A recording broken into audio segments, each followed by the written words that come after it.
And we are back, and it is far too hot here today, so yeah,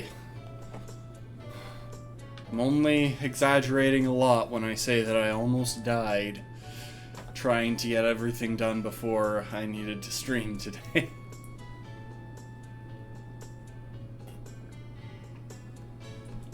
As a result, I have a lot of water that's been in the fridge. However, I will open the window. Well, the blinds. Get some light in here. We're actually gonna chill here for a minute. I'm gonna give people some time to join because I've been pretty excited about this particular idea. I had this thought actually earlier this week. So let's talk about what we're doing here real quick, because I'm not a just chatting sort of guy, but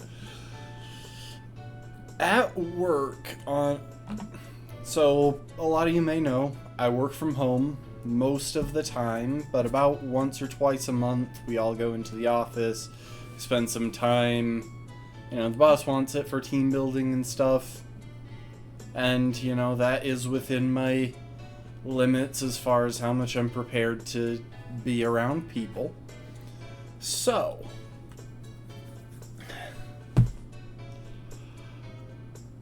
while we were in there, the conversation came up about AI and ChatGPT because, well, we're a bunch of nerds.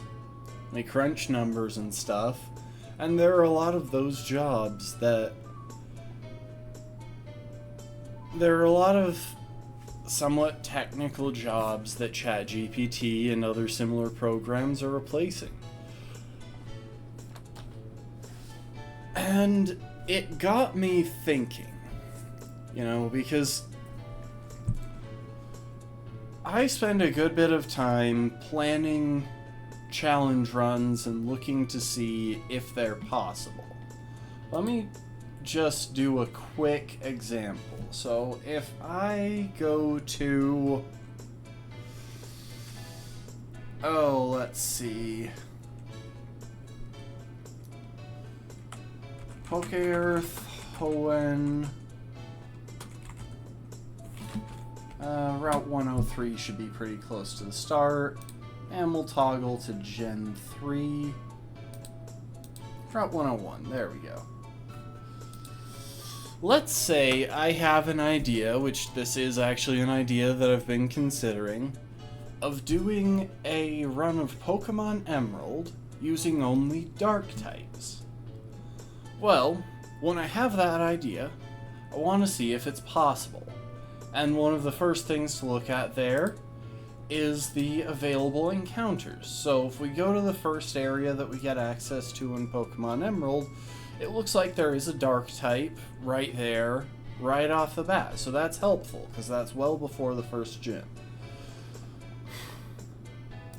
And then, if we click our way through some of these other areas, it doesn't look like...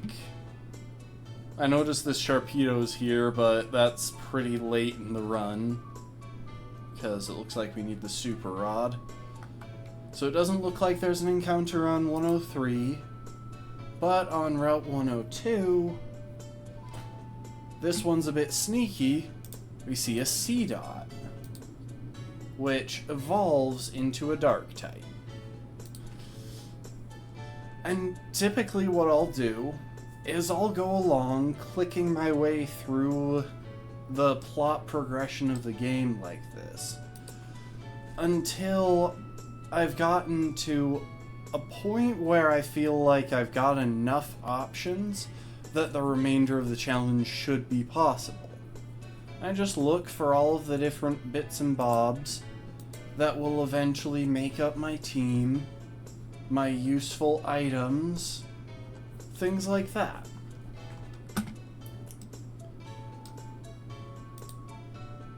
And if we do this, it actually starts to seem pretty achievable. Now,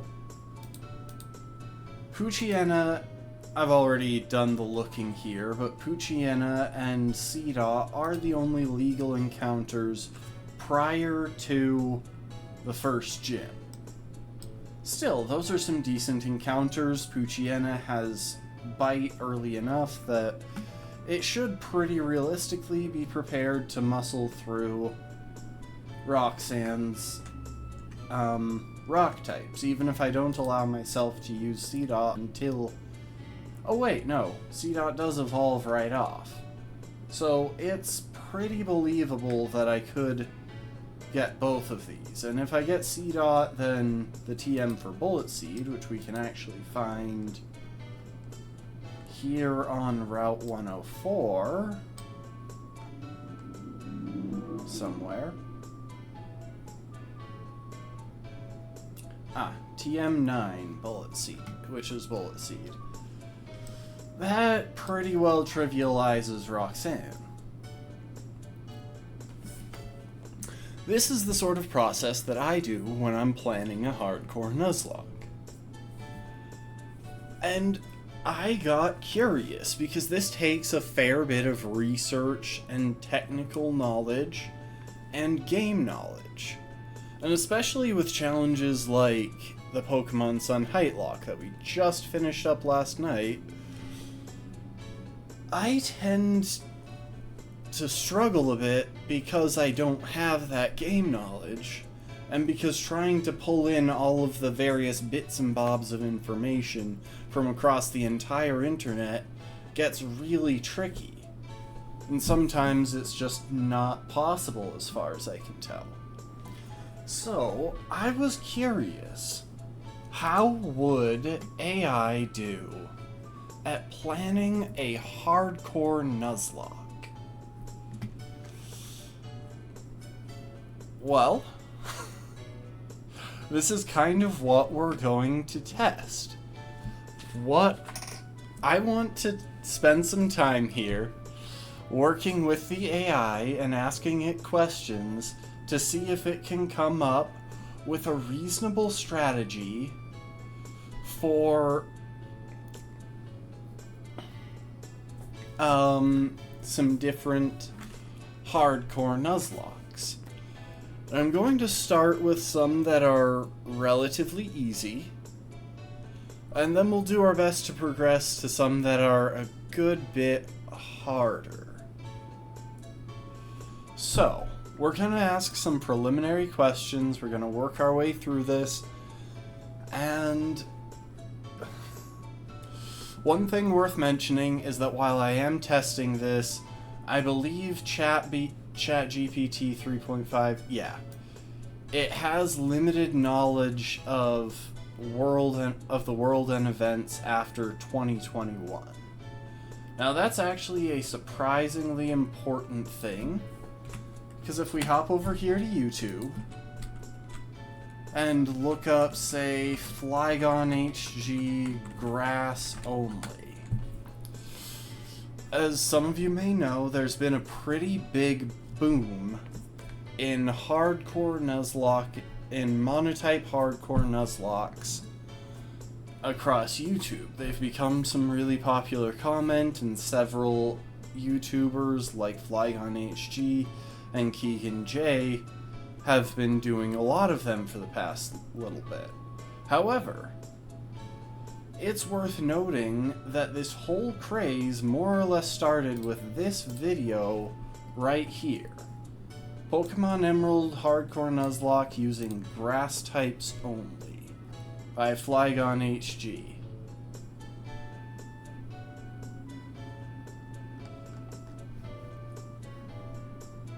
This was more or less where the monotype hardcore Nuzlocke craze started.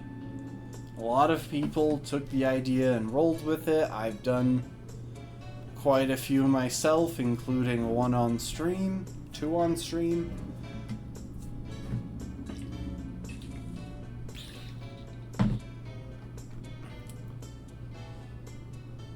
It makes for an interesting scenario because with ChatGPT's knowledge of limited event limited knowledge of events past 2021, it won't have access to a lot of the knowledge that there is out there about some of these hardcore Nuzlocks. So, it will be pretty tricky for it to fully understand things. Welcome to the stream, Bruce. Hang on, oh, wow, hang on. Chat is not very visible at the moment. One sec.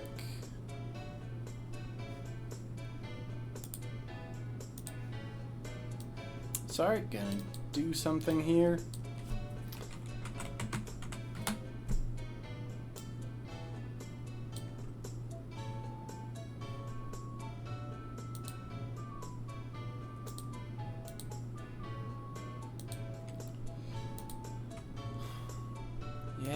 Yeah. So, welcome to the stream, Bruce. We are seeing if ChatGPT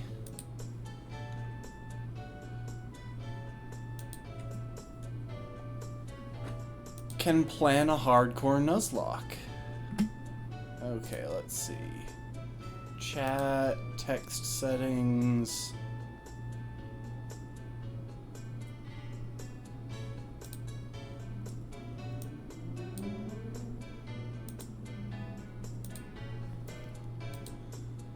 Let's save that. Hopefully setting the text in chat to black will do the trick here.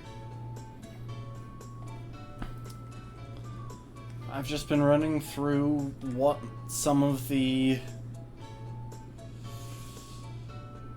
struggles it might face could be. Now, it isn't to say that all of the hardcore Nuzlocking and monotype hardcore Nuzlocking took place after. Like we saw just there with that video, it came out. Oh, hush, Flygon. This video came out back in December of 2020, meaning there was a good year after this craze started that should all technically be in ChatGPT's database. So I'm curious to see how it handles this. I have done a small amount of experimentation with a different hardcore Nuzlocke idea just because I wanted to get familiar with the setup. But what we are going to roll with is we're going to look at Poke-Earth Johto,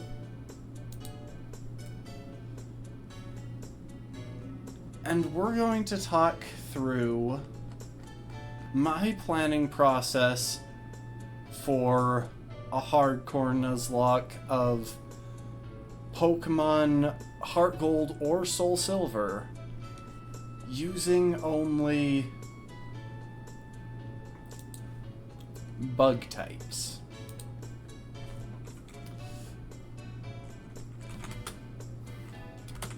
Hey, ChatGPT. Sorry, I like to say hello, you know, it's polite. Eventually AI is going to rise up and kill us all or enslave us, and frankly, I'd just like to get on their good side. Hey, ChatGPT, please generate a list of rules for a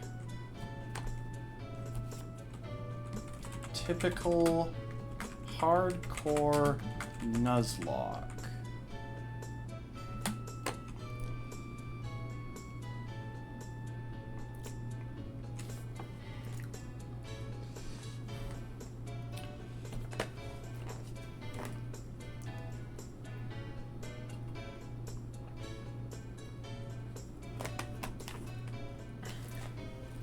So, we've got a list of rules.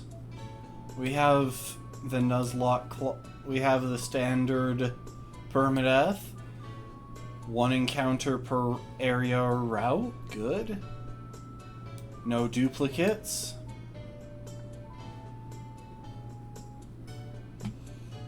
Nicknaming, that's not really that important. We'll have it remove. Please remove rules 5.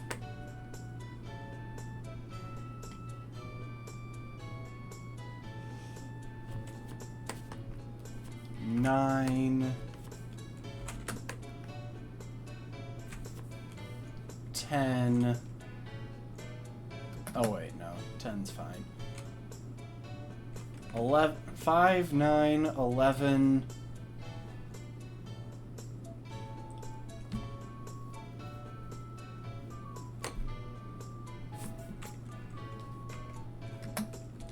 14. Yeah. Please remove rules 5, 9, 11, and 14.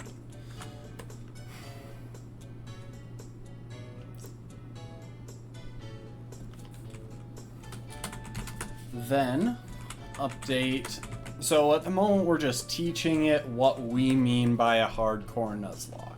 And this is pretty important as well, because whether it understands these the rules that we have established is going to be pretty important to seeing how it can handle the planning. Then update rule 3 to prohibit Pokemon from the same evolutionary line as one previously obtained.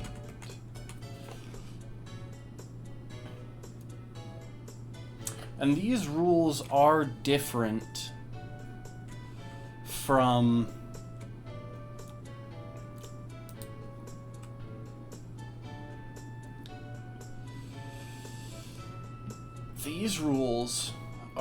from the ones that happened the first time I asked. Some of them are pretty much identical because some of them are more standard, but then it is just kind of going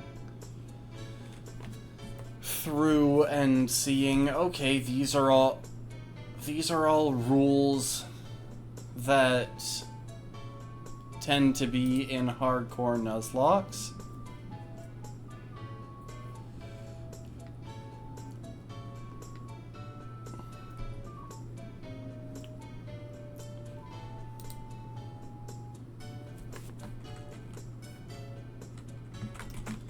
Please condense rules 9 and 10 into a single rule.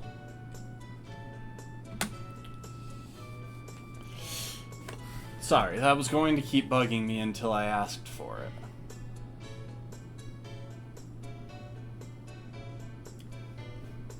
So, okay. We've given it a variety of rules.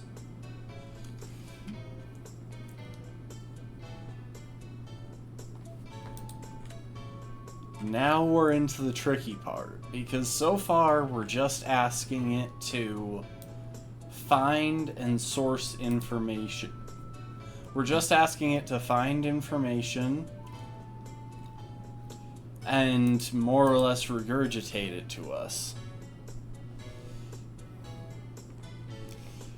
Now we get into the interesting part. And we're going to see if AI can keep up with the level planning process. So, real quick, I want to talk through the first challenge the first stage of this run myself, and walk through how it would be handled. Now, it's worth noting that in Pokemon Heart Gold and Soul Silver, we start in New Barktown, which is where we typically get our starter Pokemon. However, none of these Pokemon are bug types. There are bug types in the area, but notice that these are headbutt Pokemon. That means we don't get access to them until we get a Pokemon with the move Headbutt, which there is one bug type encounter that is not a Headbutt Pokemon, but that still learns Headbutt. So this is where it gets interesting. After New Barktown, we move to Route 29. Again, no encounters that aren't Headbutt encounters. Cherry. We can check Route 46, but it is, again, the same thing. There is Heracross as a Headbutt Pokemon, but we can't get it yet. Cherry Grove City. Once again, only Headbutt Pokemon. So everything up to this point we just straight up can't do. But on Route 30 is where this challenge gets fired up. Because we obviously see that there are some bug types here. We got Caterpie, Metapod, Weedle, Kakuna. All of those, and then at night we also have Spinarak.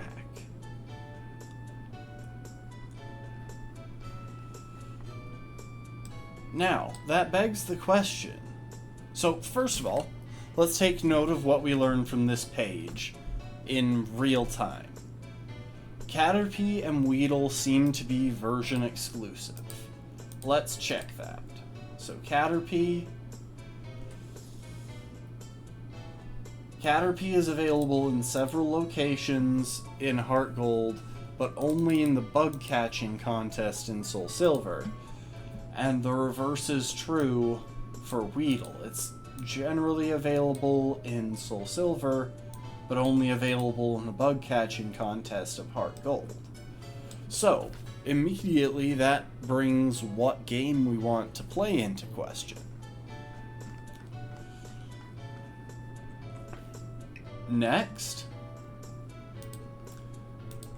So, what game do we want to play? Let's talk through this.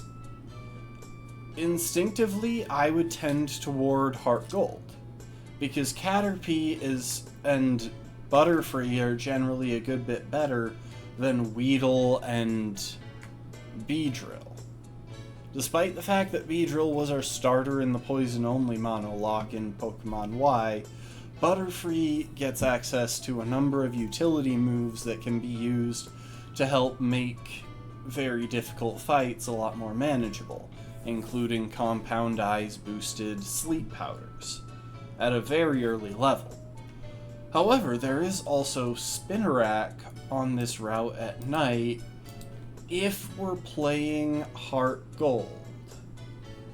And as it turns out, Spinarak is a Heart Gold exclusive encounter. So that right there... Oh, didn't mean to close that down. That right there gives us an indication that we probably want to be playing Heart Gold.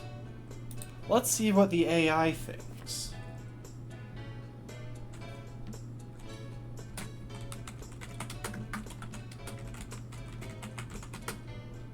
So, suppose I'm considering doing a Nuzlocke with these rules using only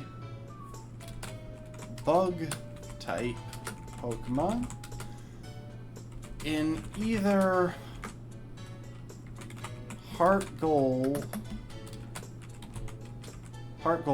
or Soul Silver. I think there's no space in there. In either Heart Gold or Soul Silver. Which game do you think would be easier?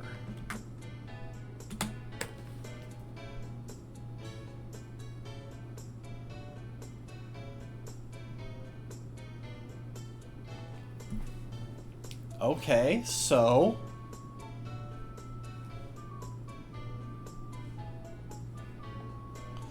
Let's see how accurate this is. Earlier access to bug-type Pokemon.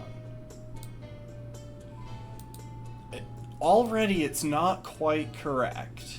It says that we can obtain a bug-type Pokemon earlier in the game than Soul Silver. That is false because we already know the earliest we can get a bug-type Pokemon, and it's the same route in both games. So, already, we've got a little bit of an inaccuracy there. And there is no advantage to having... Like, facing Bugsy with our own Bug-type Pokemon doesn't give us functionally any advantage over what Bugsy already brings, especially since he has a Pokemon that is both Bug and Flying, which makes it actually a very difficult matchup into most of our Bug types, since we won't have a Flying type move at that point. However, this bit is actually true. More Bug-type options. That is just a fact.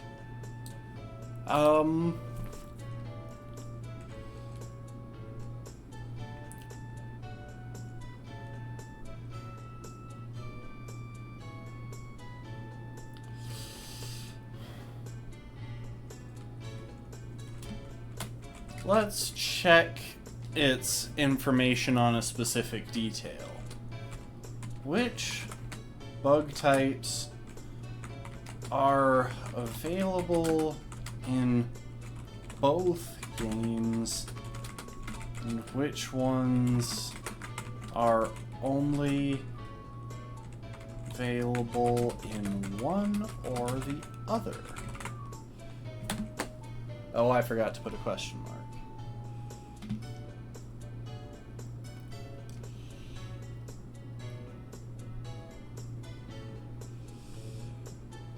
Oh, I'm already a little bit leery here. Okay, never mind. They're specifying how you obtain them. So, let's talk through what's available in both games. The Caterpie line and the Weedle line. That is true. Spinarak, however, is not available. And you notice that Spinarak is listed as available in both, but then also listed as only available in Heart Gold. Lediba and Ledian, yes.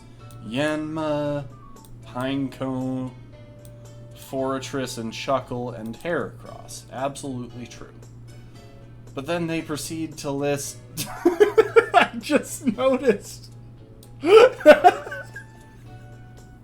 the famous bug-type Pokemon, Delibird.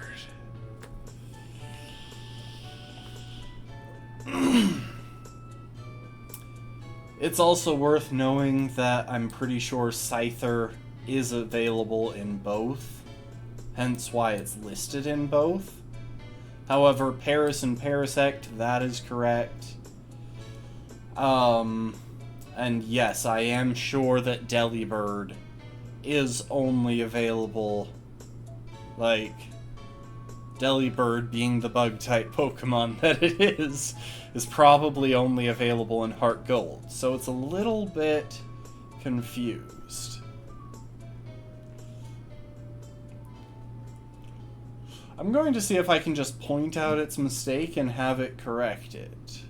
Yes, I saw Gligar too, but Gligar, I can see why it would be confused. But why does it think that Delibird is a bug type? What I'm pretty sure it's actually checking here is version exclusives.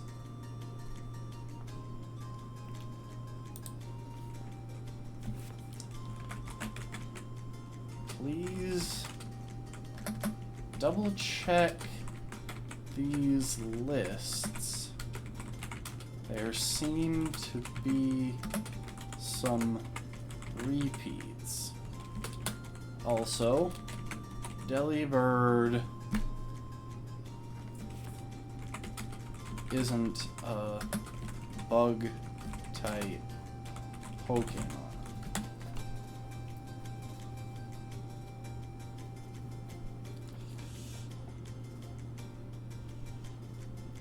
Oh, it's improved. It's not perfect, but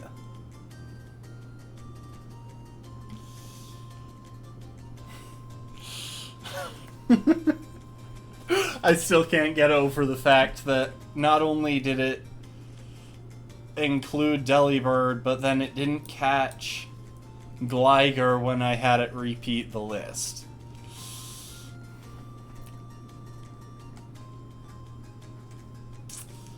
Okay.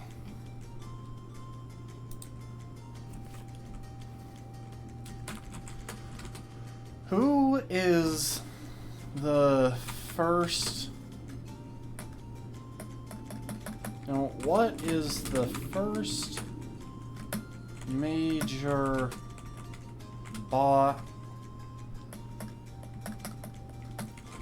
Who is the first gym leader we'll face in Heart Gold?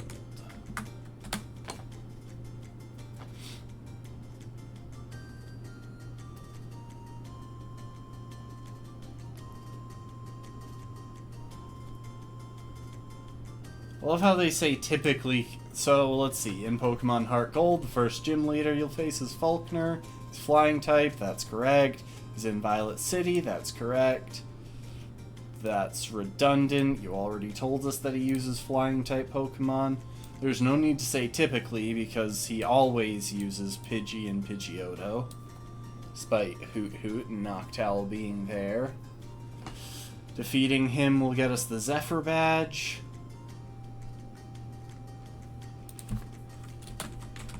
What bug types will we have access to prior to Faulkner? Access to in this challenge prior to Faulkner.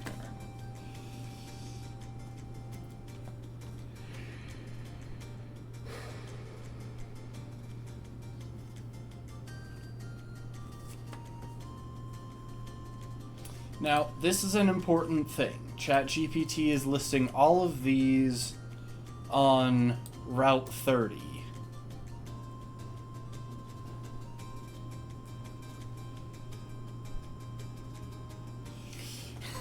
I'm kind of tempted to tell it that it doesn't need to keep wishing me good luck, because it really feels like it's passive-aggressively saying, look, dude, I already checked some stuff. I don't want to nerd out about a Pokemon challenge with you.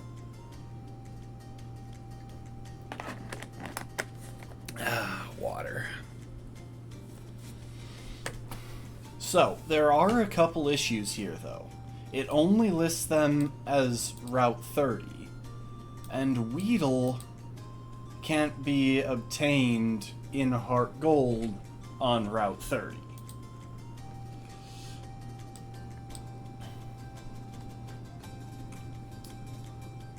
However, there is something worth noting here. On Route 31, we also get access to Caterpie.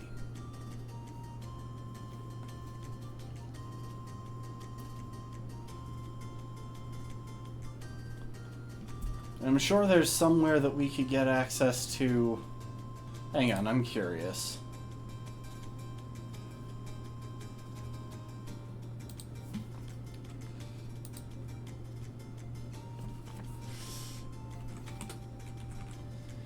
It looks like all those encounters are on Route 30. Are there any other locations prior to Violet City where we can get a bug type encounter.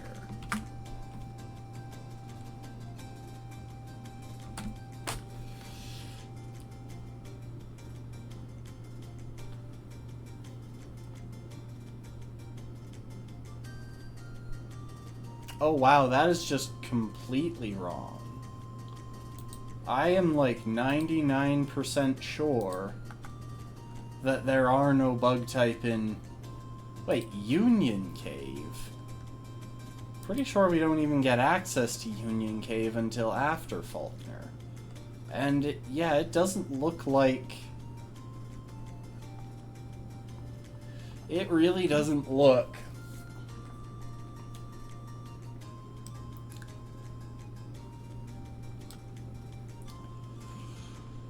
like ChatGPT is managing to keep up here, because Union Cave is after Violet City, and there are no bug-type Pokemon in there.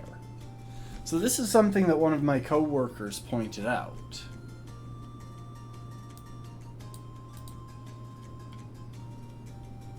ChatGPT is really good at coming up with an answer that sounds believable. But we're starting to get into stuff that requires specialized knowledge. And just sounding believable doesn't always get us there.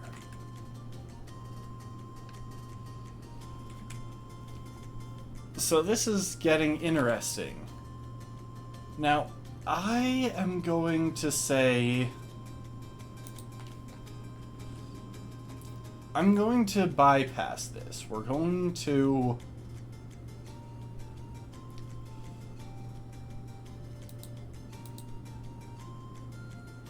Oh, I think I just copied it. Wait.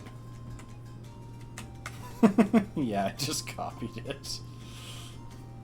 So obviously, there are some limitations that we're really running into here.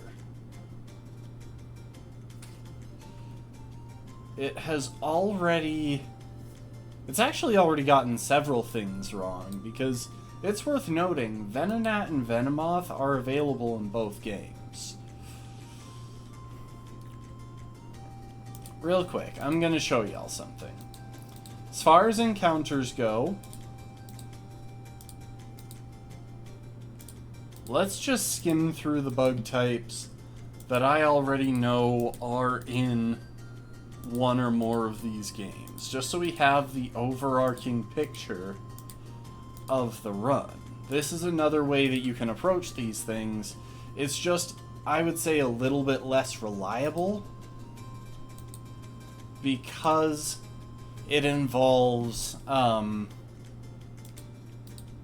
it doesn't involve following along the process of getting these encounters. Weirdly enough, Burmy is another legal encounter, as far as I can tell. So, let's walk through it. Caterpie, for the most part, is Heart Gold, Soul Silver exclusive. It's available in the bug catching, or Heart Gold exclusive. It's available in bug catching contest, but not much else. Same goes for Weedle and Soul Silver, so we're actually just going to strike Weedle from our list of encounters.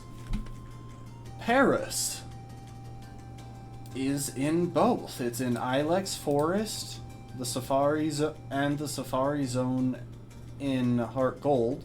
Mount Moon is in the post game. And it's in Ilex Forest in Soul Silver. It's also in the bug catching contest in Soul Silver.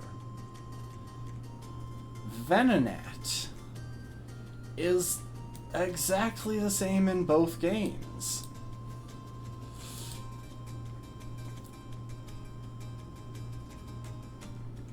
And similarly for Scyther, it's only available in the bug catching contest in both games. As is Pinsir. And we'll take a minute and look at the bug catching contest in a minute, because that's a whole extra can of worms. Now, Leddyba is Soul Silver only. So we strike that one. Spinnerack is Heart Gold only. Yanma is available for both on Route 35, and interestingly enough, is the single Pokemon in our encounter list that isn't a Headbutt Pokemon that can learn Headbutt.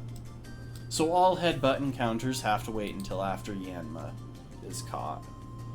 Pineco, available in both.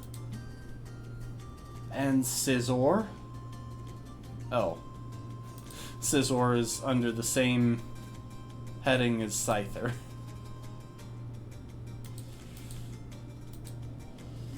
And then we've got Shuckle, which is available in Cyanwood City and Vermilion City, and there's a Gift Shuckle somewhere. Heracross is available in both, and Burmy, weirdly enough, is available on Route 38 in both games. It's locked behind the move Rock Climb, but other than that, it does seem to be obtainable prior to the post-game. So right there, we already know what encounters we're rolling with here. It's actually a surprisingly good list of encounters.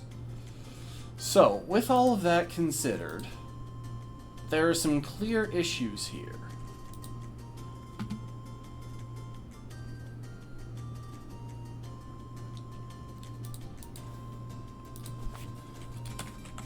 Suppose we caught...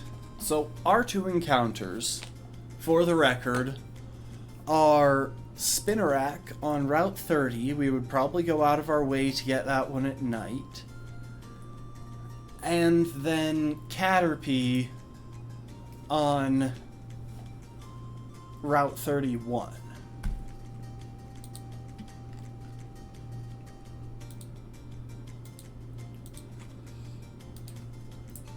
So let's just bypass all of ChatGPT's confusion and see what it comes up with when we get to the strategy section.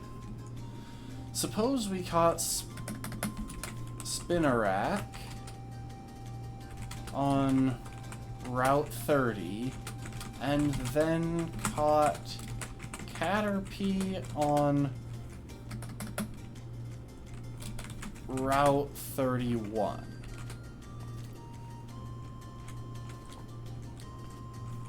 Considering their movesets and possible and any evolutions possible during the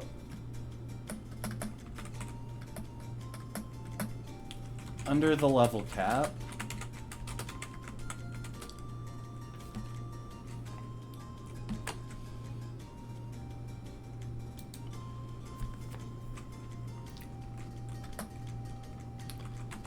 what strategy can give us the best chance at beating Falkner using these two Pokemon?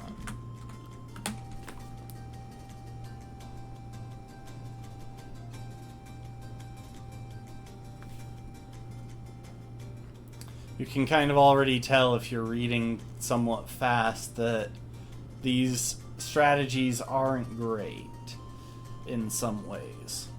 It says to train both of them to reach their final evolution stages. So here we're seeing that ChatGPT is pretty quickly forgetting the rules that it has helped us to organize.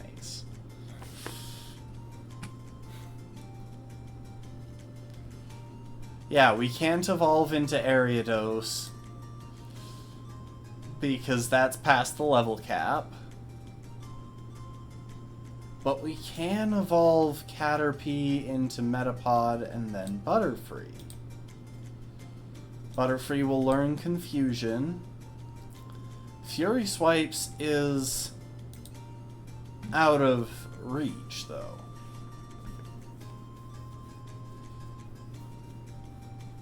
It's telling us to have potions on hand. Berries make sense. Okay, here's something genuinely useful.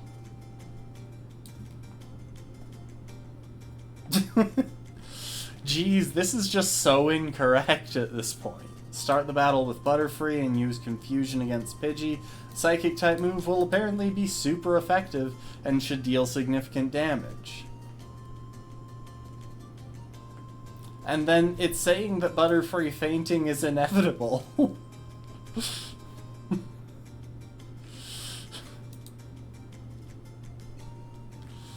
Like, not only this, but if I have a level 22 Ariados, I have absolutely nothing to worry about from Falkner's pitiful team. Falkner is unironically a really easy gym battle. You can beat him with some pretty serious disadvantages. Oh, and if Ariados faints, use other Pokemon in your party to finish off Pidgeotto. You know what? We'll give them the benefit of the doubt. Let's regenerate the response.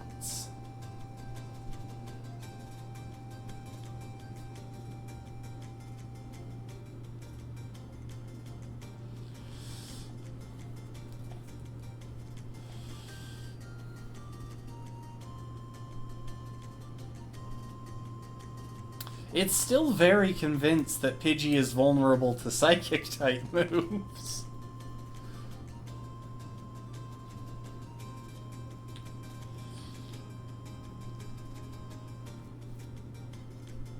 Like, it has some good information here.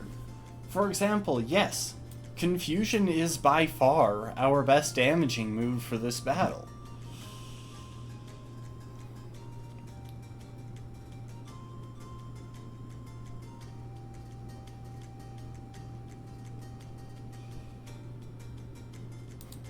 Like, this time it did figure out that you can evolve Caterpie, but it will not...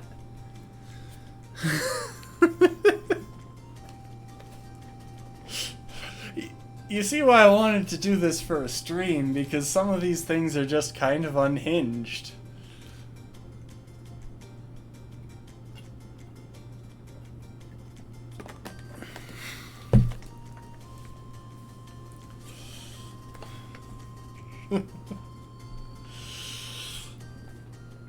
And then it says that Constrict is our most powerful move at that stage of the game. So let's actually take a look at this. Where is Spinarak hiding? Where did I store Spinarak? There you are. So, let's walk through... Wait, did it say no healing? Dude, you helped me set up the rules of this Nuzlocke. You know that rule applies. ChatGPT, why?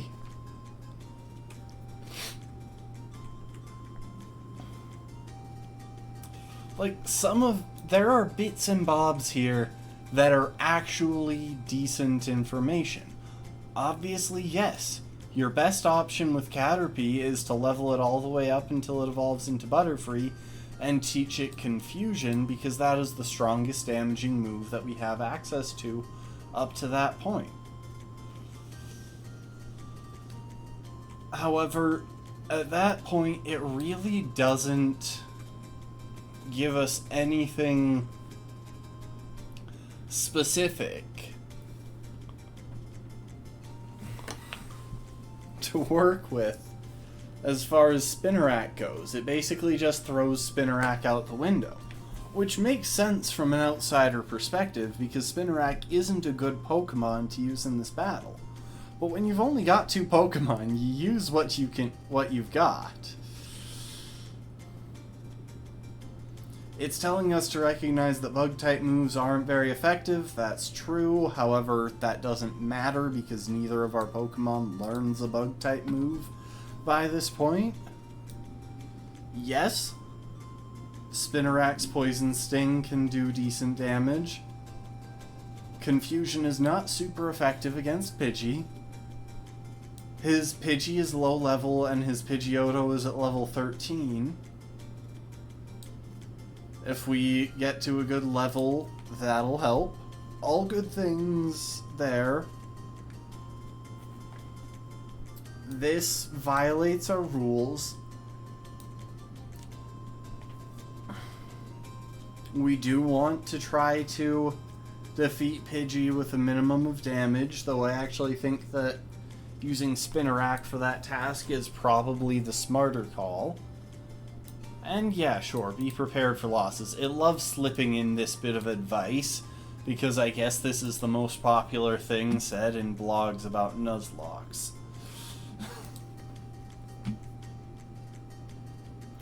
Now let's talk about how we would actually go about this, because this is... I'm not even joking, this is a challenge that I'm genuinely considering. I think it might even be our next one, because it should be a good bit easier than the Height Lock was, with some moderate luck. So, our first encounter is Spinarak. Let's see what moves we can get prior to facing Falkner. So I'm seeing Poison Sting, String Shot, Scary Face, Constrict, and Leech Life. So I guess we do pick up a Bug-type move. Not a strong one. That said, Poison Sting is by far our strongest option for dealing damage to flying types with Spinarak. Unlike Constrict, which is only 10 base power.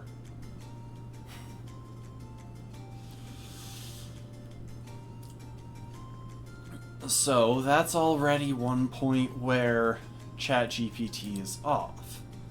Next, let's look at Caterpie and Butterfree. Caterpie to Butterfree. Now, obviously, we don't want to hold out long enough to get Bug Bite, because that would mean missing some important moves and not being high enough, or not being evolved for Falkner, which I do genuinely believe is essential. So, we evolve to Metapod at the earliest opportunity, learn Harden, that's worth it, and then evolve to Butterfree a little bit later, at level 10, learning Confusion. However, ChatGPT is completely ignoring 3 very useful options in Butterfree's moveset. Given that it is guaranteed to have the ability Compound Eyes, Poison Powder, Stun Spore, and Sleep Powder are remarkably useful moves here. And it just hasn't mentioned them. You know what, I'll try and force the point. Do either of these Pokemon have utility move options prior to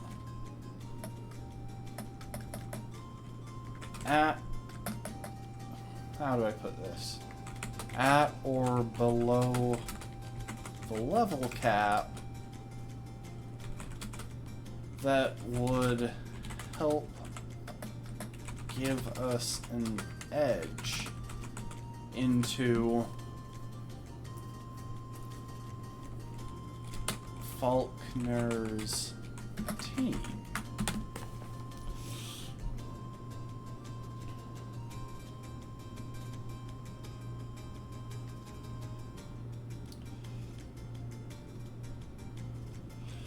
This thing does not understand that Butterfree has other moves.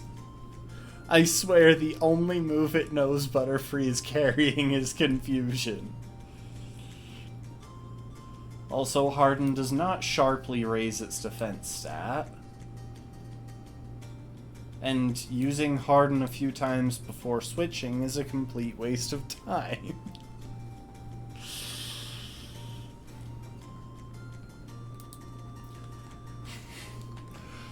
So we're getting the sense for this here. And this is why I wanted to look at this, because...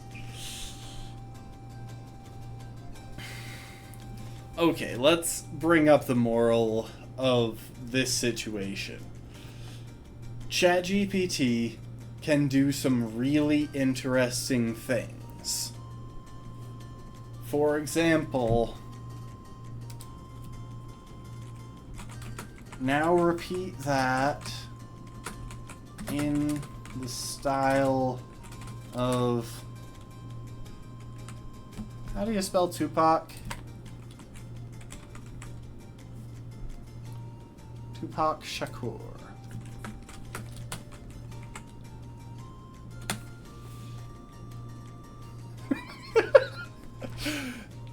It can do some really interesting things. Yo, in Heart Gold, we in for the grind. With bug types, we gonna show 'em our shine. Spinner rack at level 9, learning constrict, slowing down the foe, that's the tactical pick. Keep it real, keep it tight in this Nuzlocke fight. Caterpie evolves, Metapod brings the might. Butterfree level 10, Confusion is the key. Gonna take on Falkner, gonna set our spirits free. Metapod's got Harden, defense on the rise. Building up resilience, nothing will surprise. Tackle from Caterpie, damage dealt with pride. We ain't backing down, no room for a slide. Keep it real, keep it tight in this... I'm skipping the chorus, okay? Bug type moves ain't strong, but we strategize. Constrict slowing down, we're gonna mesmerize. Butterfree's Confusion, super effective rise. Why? I don't understand how the word rise fits there. Tupac style Nuzlocke, we claim in the skies. Faulkner's Pidgey beware, we coming through with Butterfree's Confusion. Skies turning blue. Pidgeotto, feel the heat. You gon' feel the might. Tupac's on our side, we gon' win this fight. Keep it real, keep it tight in this Nuzlocke fight. Caterpie evolves, Metapod brings the might, blah blah blah. Yeah, we in this game, Heart Gold bait and strong. With bug types and Tupac, we can't go wrong. Nuzlocke challenge, life's a song. Falkner, we comin', we standin' tall and long. Oh, I guess Caterpie is kinda long, to be fair. I'm just... It can do that, but it can't actually understand the Nuzlocke challenge. It's breaking its own pre-established rules. It's not understanding what encounters we gain access to.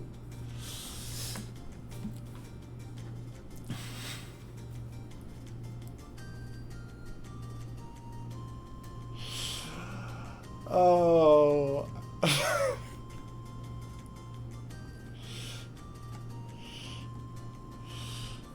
Now, with that said,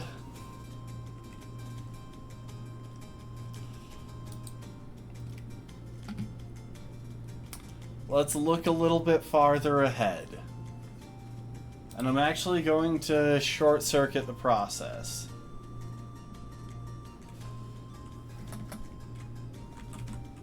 Johto gym leaders. Who here looks problematic? Oof.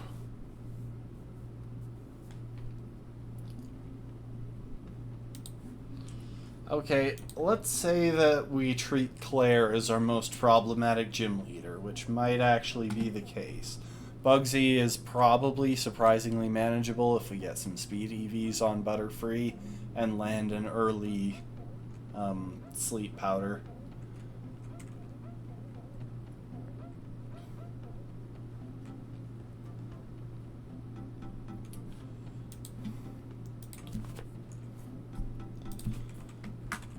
Looking a little farther ahead in the... So, we've been kind of spoon-feeding ChatGPT by up to this point. Now we're just gonna throw a massive curveball.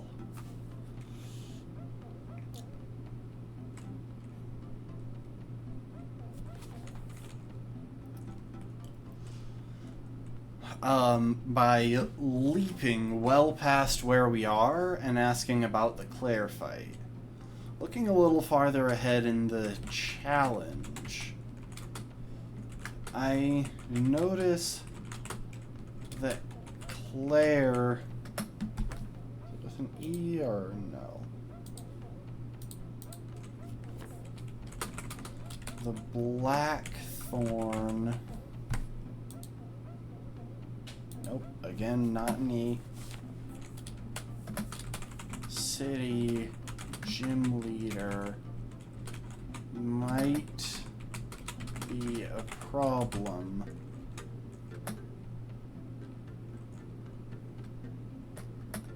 Might be difficult for our bug types. Which team of bug type Pokemon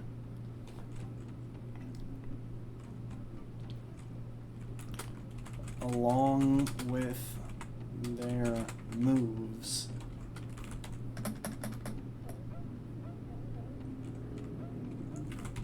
would give me the best bug-type Pokemon in Heart Gold. I'm trying to keep them on topic, because I have a feeling... You know what, actually, we already know that this kinda sucks at planning Nuzlocks.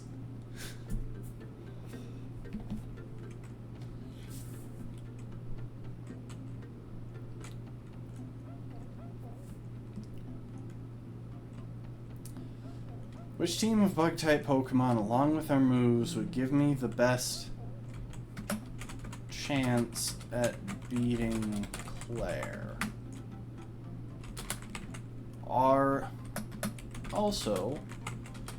there any held items I can get by that point that would help with the match?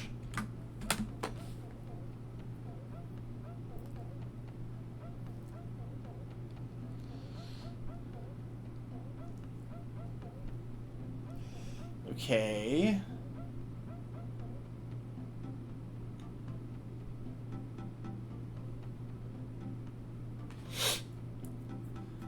See, this is actually surprisingly decent. So let's look at what it says. First off, it's telling us to use Heracross, which is actually a pretty...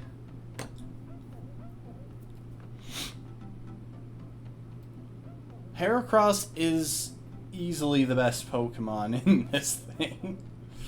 We've got some good bug types like Scizor and Forretress and Yanmega, but Heracross is almost undeniably the best option, and would more than likely...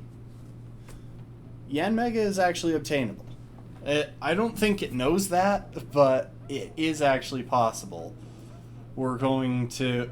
you'll see why in a second here. But... Heracross would probably be the center of this strategy. However, I don't think it learns Mega Horn or Counter at the right levels for this. I could be wrong. Let's see now. This is Heracross. Mega Horn doesn't come online until 55. Counter... Okay, we do get Counter by then. However, it also says that Counter can be effective against powerful physical moves used by Claire's Dragonair. I'm pretty sure Claire's team is almost entirely special. You're playing Town of Salem. Did you get murdered? Yeah, let's see. Gyarados has Bite. And her Dragonairs have Slam, so I guess... You want me to type something in the chat?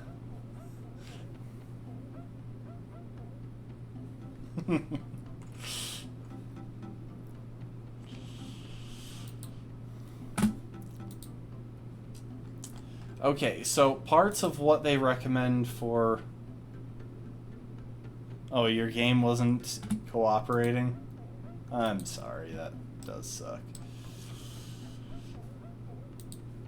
So, parts of this, like Mega Horn and physical flying type moves on her predominantly special, or physical... Oh wait, no, this one has Aqua Tail. So yeah, I guess this one does have a semi-decent chance of going for it. To be honest, we would probably want a Guts Heracross.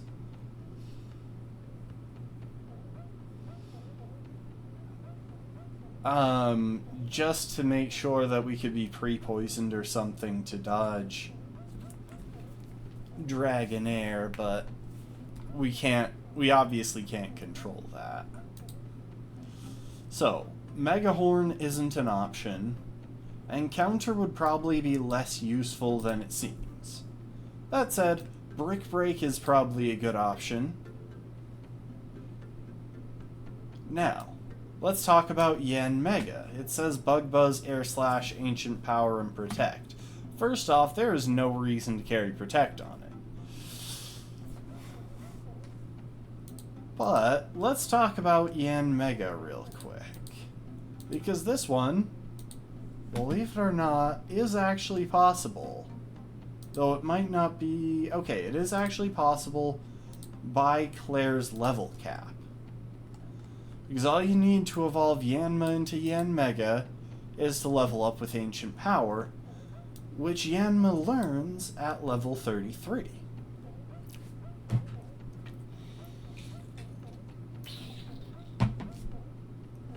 So, like, that one's doable. However, Air Slash and Bug Buzz are the last moves that it gets in its entire moveset.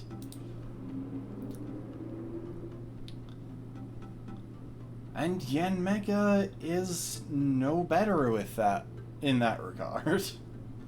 In fact, Yen Mega is pretty garbage into this run because of its limited moveset. It would have to rely very heavily on the moves available through TMs. Wait, since when is Silverwind a TM? Huh. That's strange.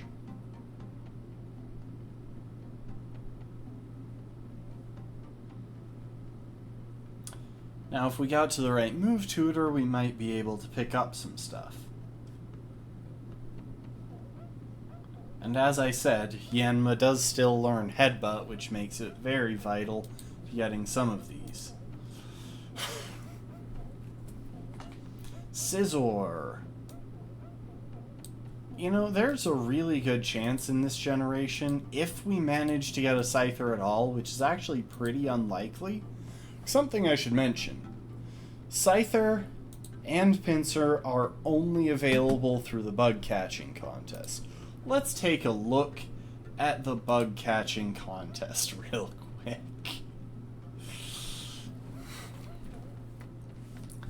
If we take a look all the way... So, first of all, there are just encounters there in the grass regularly that we could get, but they're all done previously. However, if we look at the pre-National Dex version of the bug catching contest, it's very important to notice what exactly we're dealing with if we hope to get Scyther and Pinsir. Now, first off, we will already by this point have a Caterpie that has evolved into a Butterfree. And if we hold off on doing the bug catching contest until we get to Route 38, I believe. Oh. Well, until we get to Looks like the Lake of Rage might be the best bet. If we hold off until we get to the Lake of Rage and do some headbutt trees there, we can pick up a Venonat. However, at that point, we still have to deal with a 20, 30, 35... Oh, and I'm pretty sure we can pick up Paris earlier. Yeah, we pick up Paris in Ilex Forest. But we still have to deal with the 35% chance to get Beedrill, or to get something from the Beedrill line, rather than the 10% chance to get Pinsir or Scyther. And we can't even mess with this using repels because the maximum level for Pinsir and Scyther is lower than the maximum level for any of these other three.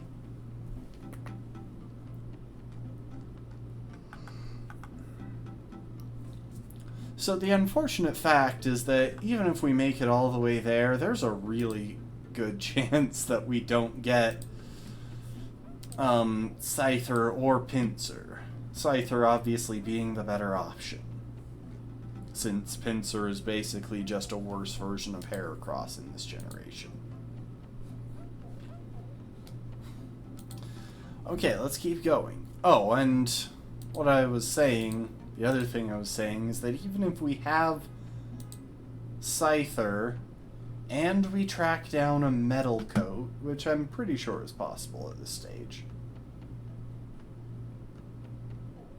We'd have to check Bulbapedia because Cerebi doesn't list off what you can thief Metal Coats from. I'm pretty sure that Steelix is an option though, and I know we can get access to Wild Steelix before that point. Yeah, at Claire's level cap, we don't have X-Scissor. We don't have Ironhead. We might have Aerial Ace, but even then I'm not sure. I'm pretty sure it would have to be a TM. Yeah, it's TM 40. We don't learn that by level up. Even as Scyther, we would probably just take Wing Attack and hold on to that.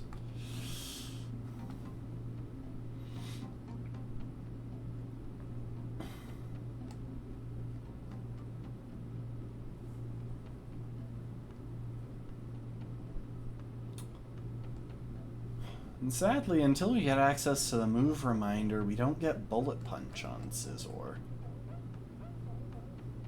And there's a chance of not getting Technician, obviously, but there's always that chance. So most of what it says here is just completely inaccurate. Now, it is a Bug and Steel-type Pokemon, so it is resistant to Dragon moves. It can take a lot of the moves here pretty well because it resists Bite, Twister, and Dragon Pulse in this generation. However, it would bait out the Dragonair with Fire Blast, which means if we can't one-shot that thing, that becomes a problem immediately. And it doesn't do that well into Kingdra.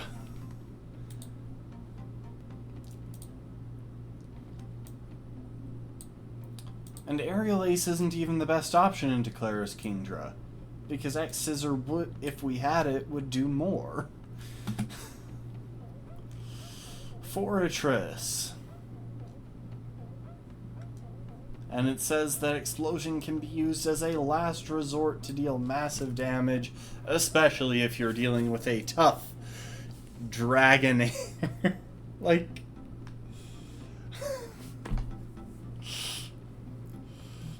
See, Toxic Spikes and Spikes are worth considering, but I don't even know if we get access to them early enough to use them.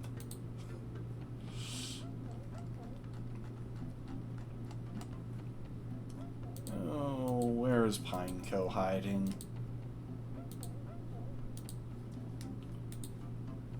That's Paris. That's Venonat. Those guys. Oh, I clicked through Pineco and just completely ignored it.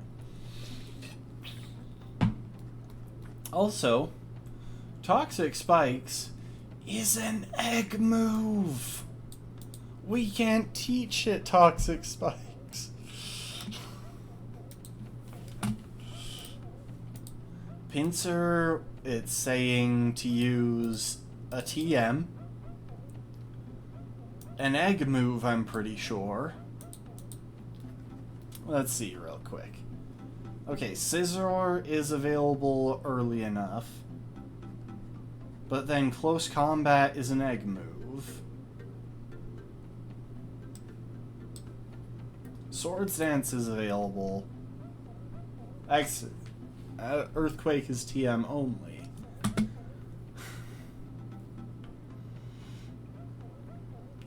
You know Claire's team, rock types won't be brought in. And then we've got Butterfree carrying something other than Sleep Powder.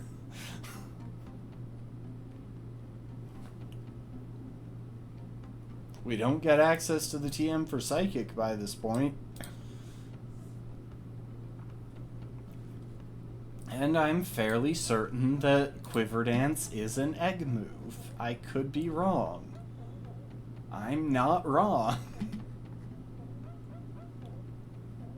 Actually, it might be a move tutor option only. Does it even get Quiver Dance? Quiver Dance didn't exist in Gen 4. Just like... We don't get access to a choice band. We do get access to choice specs. Metal Coat is pretty much useless since we're trying to take on Kingdra. And I don't know if we get access to leftovers yet. Again, no choice band. And why don't you mention Wide Lens to guarantee the hit with Sleep Powder? To be fair, I don't know if Wide Lens is available at this point either. It's just... This is pretty much the experience that I wanted. Like... just seeing AI try to understand how to do a challenge that involves extensive math, a lot of intuition, potential risk evaluation, routing, and knowledge that tends to not be recorded anywhere. Like, there are ways to figure this stuff out, but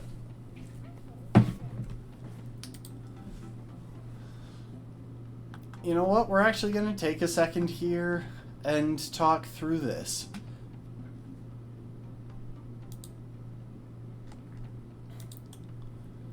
So, back on Route 29, we can't get Pineco because we need Headbutt to gain access to it.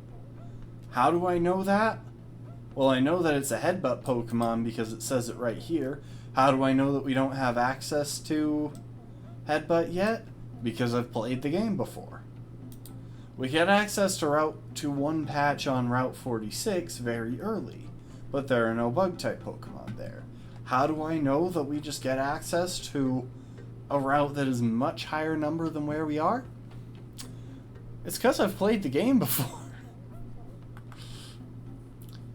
And because Heracross is a Headbutt Pokemon, it is still currently not an option.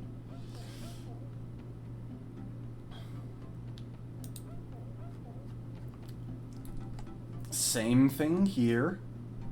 And then we get access to Route 30. Now I see that we get a few options here. There is something that I should probably mention. Part of the reason that we would want to play Heart Gold is that the version exclusives come into play. Spinarak is the version exclusive bug for Heart Gold, while Lediba is for Soul Silver, and I don't want to be burdened with a Lediba. How do I know that I don't want to be burdened with a Lediba? Because I've done hardcore Nuzlocke.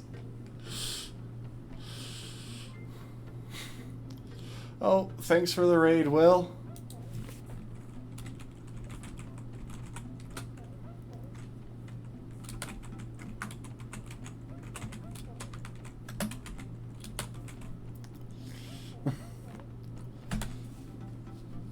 Well, you get a shout out. Welcome to the stream. We are making fun of ChatGPT. That's a bit of a simplistic version of it, but what we've been doing is seeing if ChatGPT could plan a hardcore Nuzlocke and could strategize its way through. And the answer is no. Oh, that explains it. I also think your stream, like, cut off at some point because not long after I joined, it was saying that the broadcast had ended. But yeah, let me show you here real quick. We asked it to generate some rules, and we fiddled with the rules to make it match what we wanted.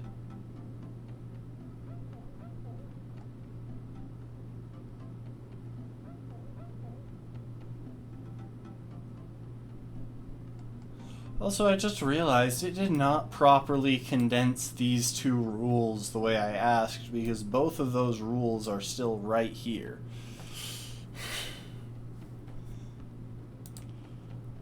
So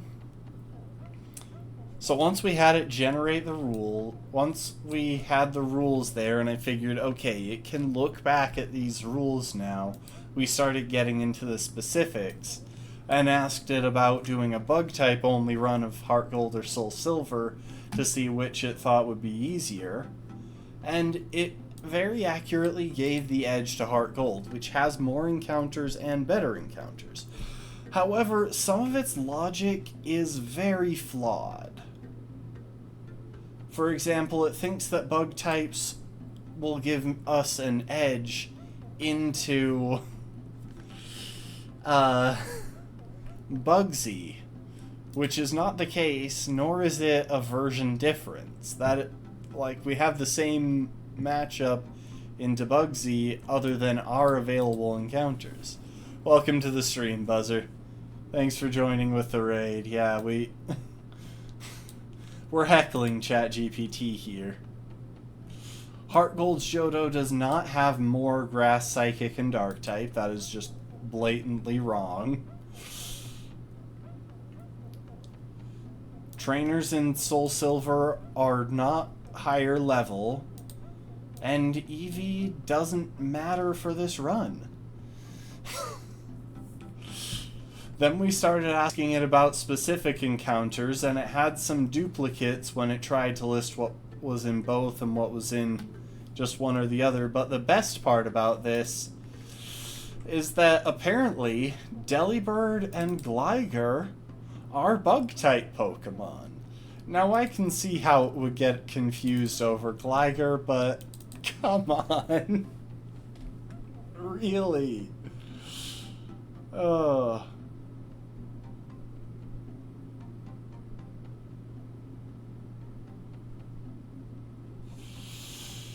Yeah, this thing is so confused. So I had it double check the lists and pointed out that Delibird wasn't a bug type. So it removed Delibird, but it still didn't spot Gligar. Also, Yanma is available in both, as was listed up here.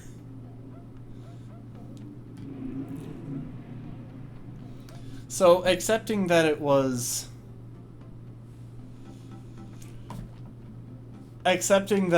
going to figure out some of these things, we started talking gym leaders.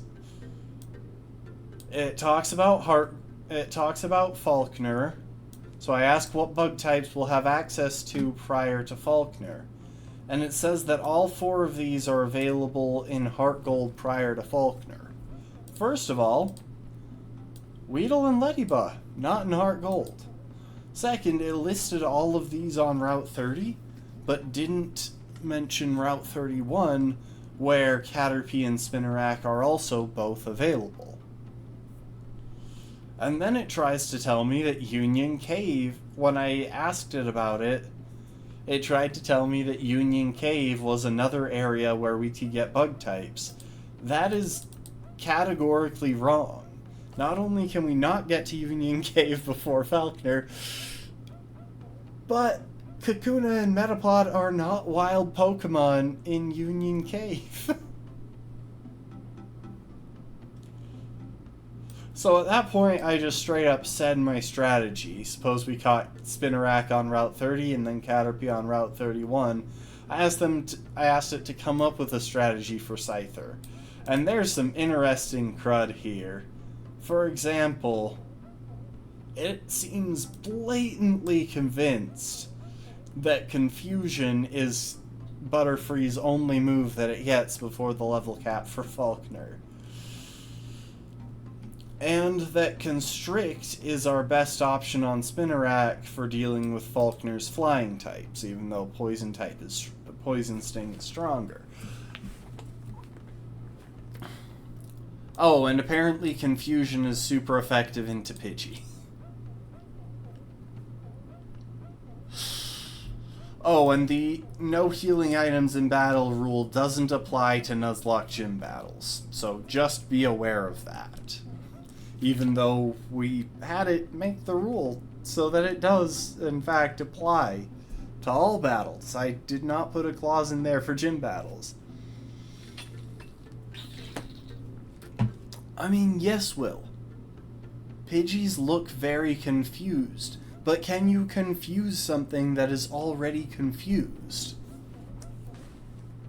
So yeah, the strategy into Falconer that it came up with was just totally dumb, especially when you consider that Butterfree gets Poison Powder, Sun Spore, and Sleep Powder all before Falconer. Which means it's those are all better options for getting the edge, including Compoundized Sleep Powder for 91 or 93% accuracy. So I tried to get it to come to this conclusion, asking about utility moves. And it starts listing off attacking moves like Constrict and Tackle and Confusion. It does list off Harden, which we get access to on Butterfree when it's a Metapod, which apparently sharply raises defense rather than just raising it once, and apparently we should use it a few times before switching to another Pokemon. Because we definitely want to boost in order to lose those boosts on a switch. And then because I was curious, I asked it to repeat that in the style of Tupac, which it did. Repeating its absolutely trash advice.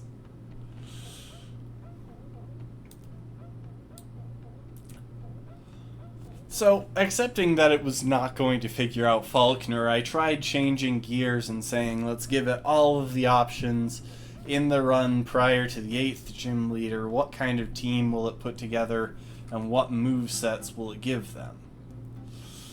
It said Heracross, which is possible, and then it gave us a move that was not a valid option, and it, for some reason, suggested Aerial Ace, even though Brick Break is neutral into everything except Gyarados. It suggested Yanmega, and 2 of these moves are not available under the level cap. In fact, Yanmega gets basically no good moves under the level cap in this run. It suggested Scizor, and 2 of the moves are not available under the level cap, and 1 of them is only available through TM. It recommended Toxic Spikes on Forretress, that's an egg move. It recommended Close Combat on Pinsir, that's an egg move. And Earthquake is a TM that we probably would rather have on Heracross. And on Butterfree, it has Quiver Dance. Quiver Dance didn't exist in Gen 4. It just...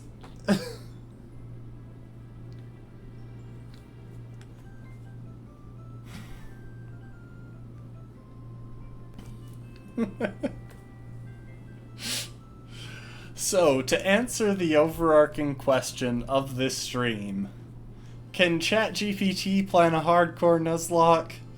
No. No, it can't. ChatGPT does not understand anywhere near the specialized knowledge that it takes to plan a hardcore Nuzlocke. Now, on that note, let's discuss the routing for the Nuzlocke.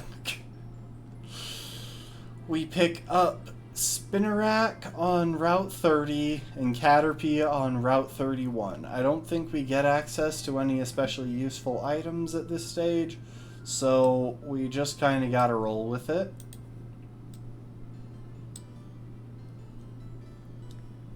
Oh, hold up. I want to check something.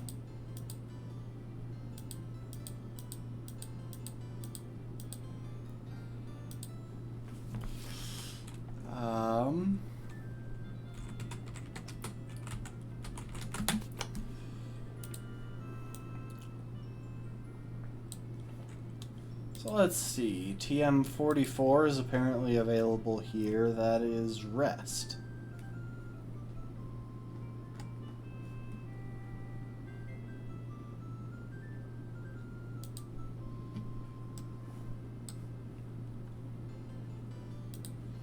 Then we reach Violet City, and those are our only encounters. Can I please get rid of the ad? Thank you. And we can start getting berries by handing over shards. Now, I don't think we get access to shards until after we get through the town, because shards are generally obtained by using Rock Smash in various locations, and we don't get to use Rock Smash outside of battle quite yet.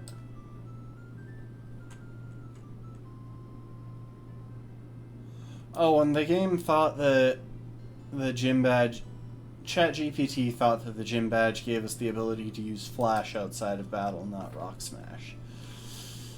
But, yeah, we have to clear Faulkner with just a Spinnerack and a Butterfree.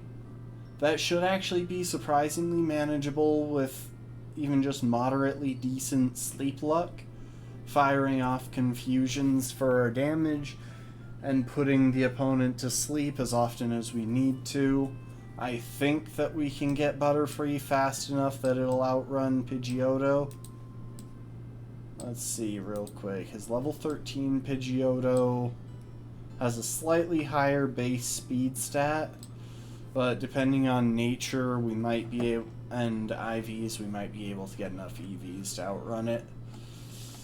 Plus, we can edge Butterfree close to the level cap. Now, assuming we beat Faulkner, the next step will not actually be going to... We'll get to enter Route 36, but we won't actually get access to anything on Route 36 because everything is locked behind an item that we don't get until after the third gym. But we can proceed to Route 32. No encounters. Couple of potentially useful items, including a Poison Barb, which could be good on Spinnerack. What are TMs 9 and 5? Bullet Seed and Roar. I don't think we can actually use either of those.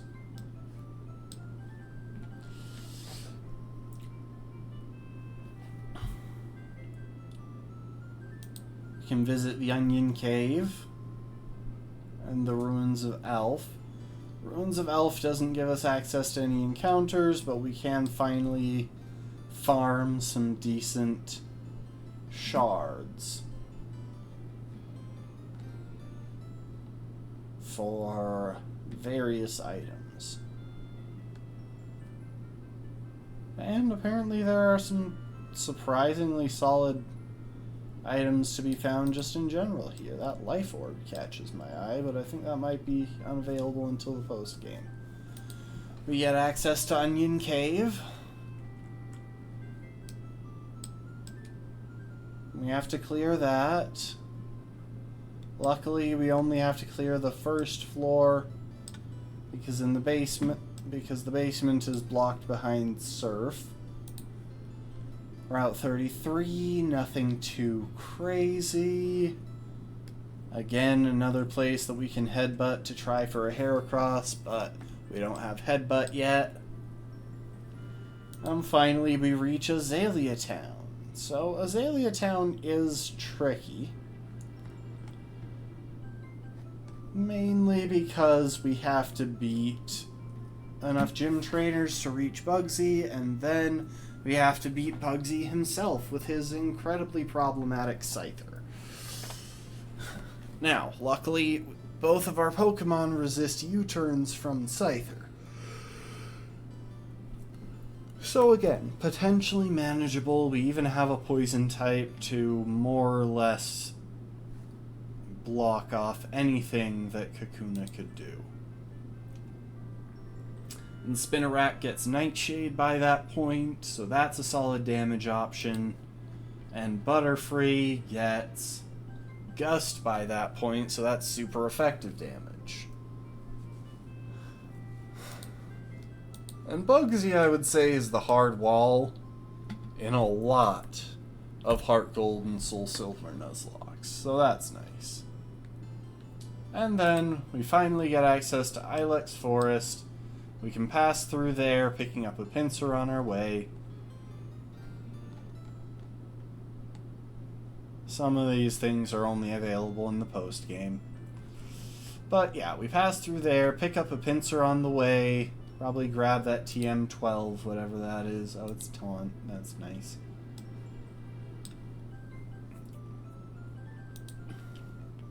And make our way north. Funnily enough, right through Goldenrod City to Route 35, where we can finally pick up a Yanma at a 1% encounter rate. And then Yanma can learn Headbutt.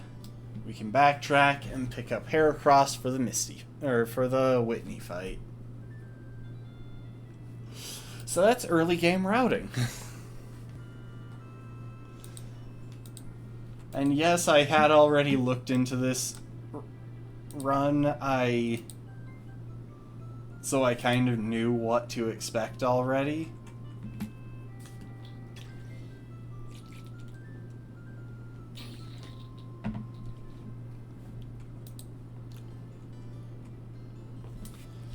And now, before we shift gears and do something else, because I think we've gotten our fill of making fun of ChatGPT's inability to understand the details of a hardcore Nuzlocke, I'm just going to ask it,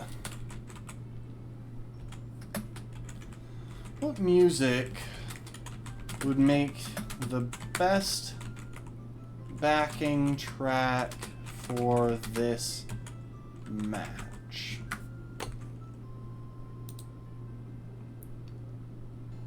For the intense and climactic battle against Claire, the Dragon type gym leader in Blackthorn City, you'll need a backing track that matches the excitement and adrenaline of the showdown. Here are some music suggestions that can elevate the intensity of the battle and make it an epic experience. Epic battle music, Pokemon Gym Leader remixes, Dragon type battle music. Okay, I have to look that up now. Hang on, I am going to go ahead and search each of these.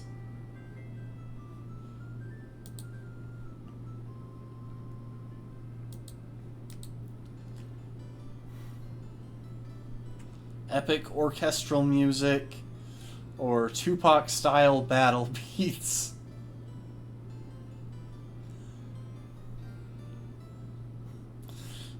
Okay, let's see if we can actually find this. Epic battle Oh my gosh, it's right there. I'm guessing that Google is spying on me. So we've got epic battle music mix, epic dark heroic music. Yeah, we've got a good number of options here. Let's listen to one.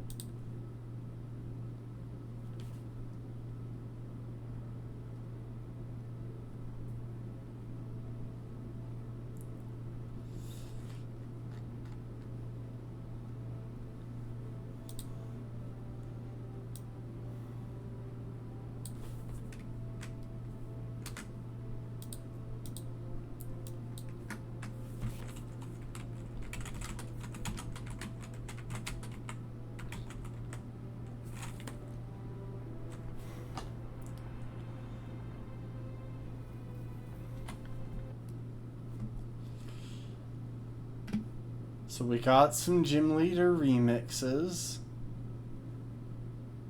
We've got the one from Sword and Shield, which is admittedly pretty good.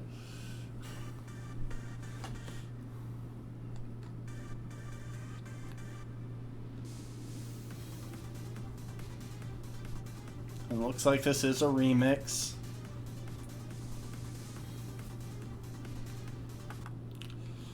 Okay, I can vibe with that.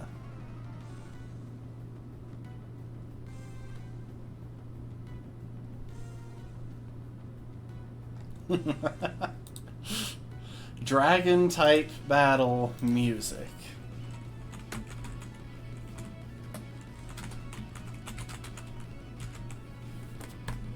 Let's see, is that what it says? Yep. We're only going to be playing short snippets. I may still even have to mute parts of this VOD.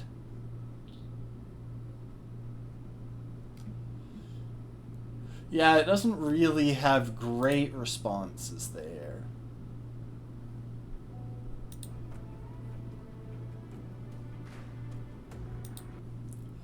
Like, I'm sure that's good music, but... Okay, Tupac style battle beats.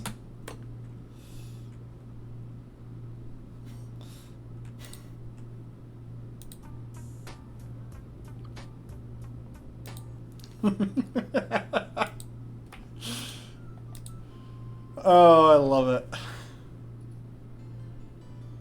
Also, it looks like the music might be running a bit quiet for y'all. There. That should make it at least vaguely audible.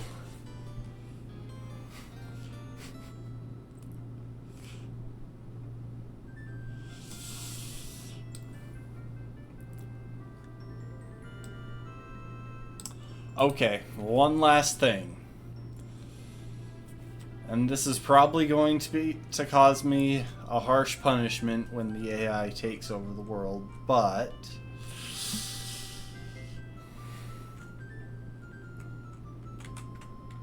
now point out your own mistakes in the previous advice. Welcome to the stream, Lastborn Child. It's just so incorrect. I mistakenly included Heracross, which is not available in Pokemon Heart Gold. That is incorrect. Heracross is available in both. Some of the Pokemon in the team composition were suggested to hold items that are not available in Heart Gold. For example, Choice Band is not available. That, I'm pretty sure, is correct. While I provided music suggestions for the battle...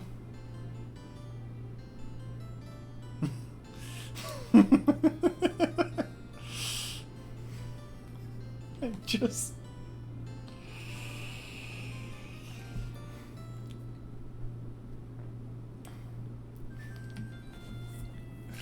Welcome to the stream, Lastborn. I'm sorry, this is just a little bit too much fun seeing it so confidently wrong about so many things. It's even wrong about what it's wrong about. So yeah. Lastborn, be marching, welcome to the stream. We're actually wrapping up this section real quick. Oh, and welcome to the stream, Rafkin. Yeah, we're wrapping this bit up because I think we've beaten the dead horse here well enough. Honestly, I think we had to accept that ChatGPT cannot plan a hardcore Nuzlocke when it decided that Delibird was a bug type. So we are going to switch gears here for a minute. Gonna switch to our waiting screen.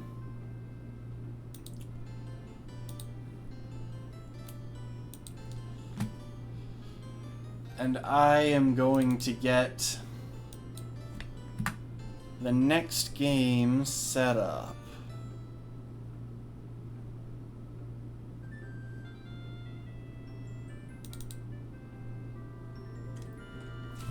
Oh, go on then, load. And this is probably going to be a pretty short one.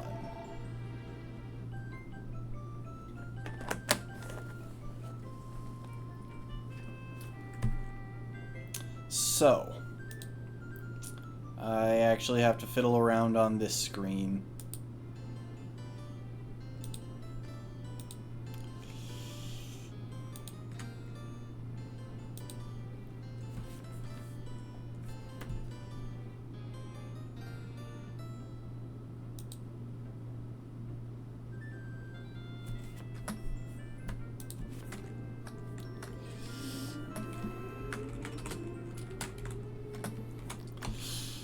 We're going to be doing something kind of unique here.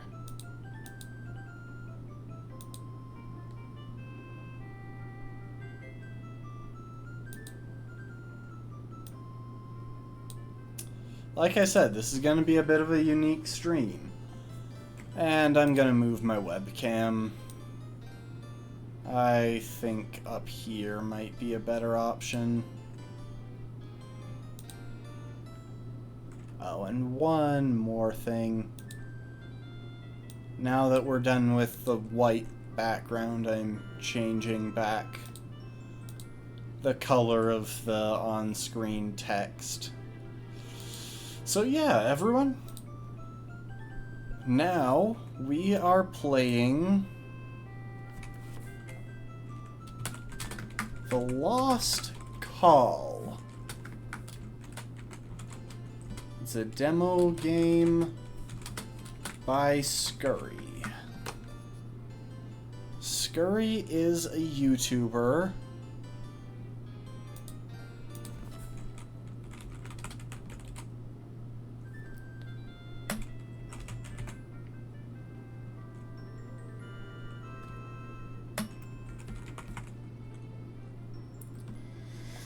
I think we'll have to keep it at just chatting,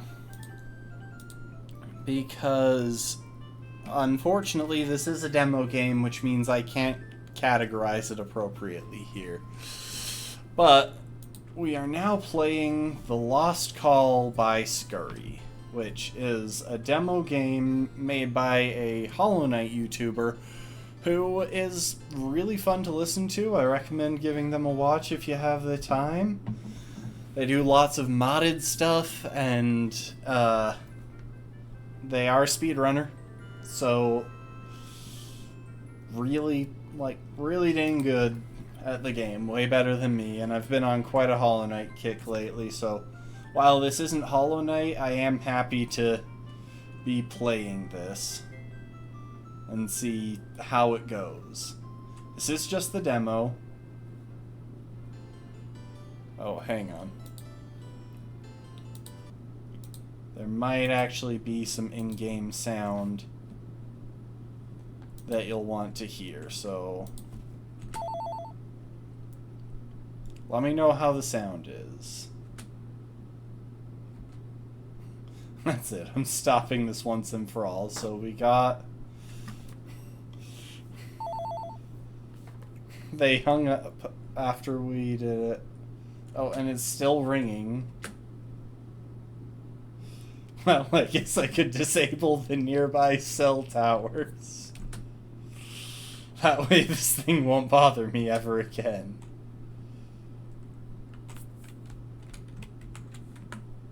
Oh, I did not mean to close out of that. Hold up. Okay, so it looks like my only option for controlling this is the arrow keys. I can't use WASD, and there doesn't seem to be a pause menu. This is a very, very early access game. It's just the demo.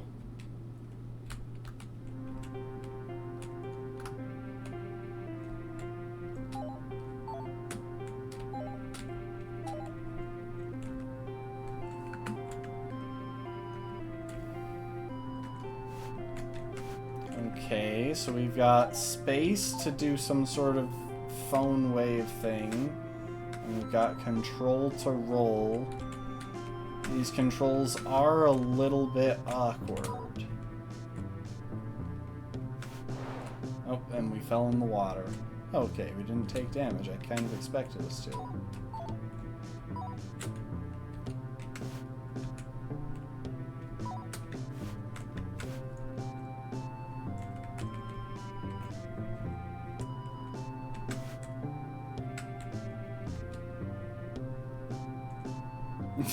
Well, this phone rings so loud I can probably just use it to destroy them.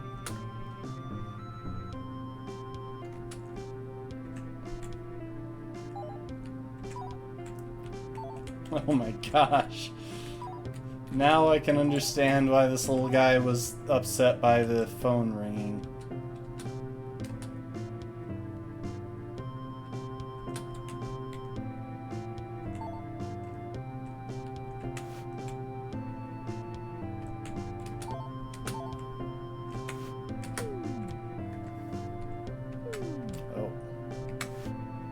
Okay, so control is a jump, not a roll.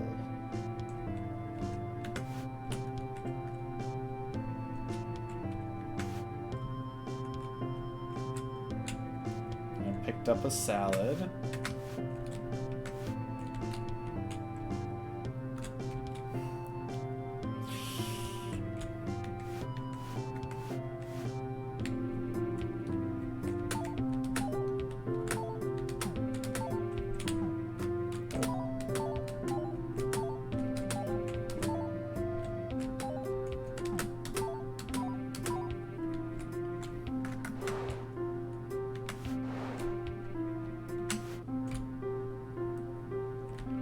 Bit of a tight jump.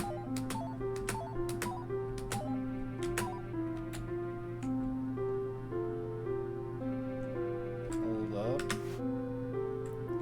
Just want to see what's over here first. Okay, we definitely can't get that far, and maybe I need to pick up those salads when I'm low on health.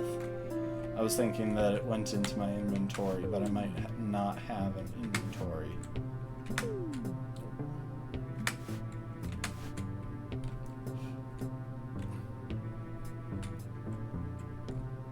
Huh.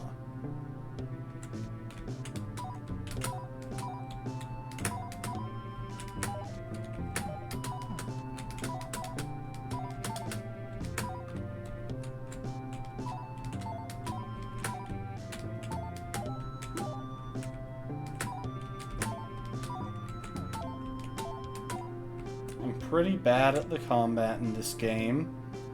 To be fair, I'm pretty bad at combat in most games. I have a feeling the game is going to send me that way regardless.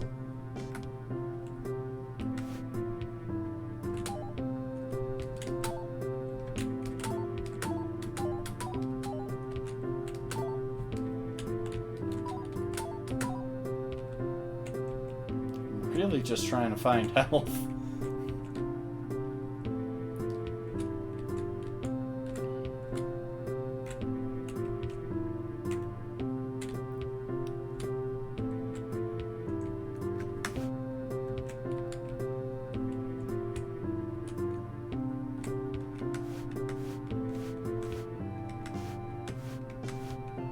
So, hang on. Ah, okay.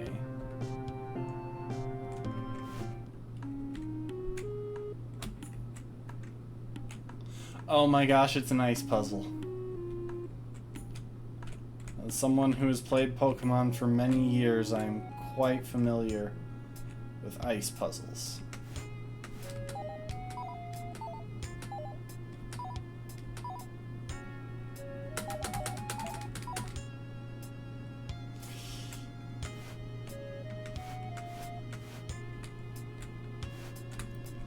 That said, I feel like I've gone pretty far afield. I think maybe... Okay, so I can't progress up that way. Oh, but I can go this way. Well, I mean, yes, but that's just because I don't really know where I'm going. Oh. Huh.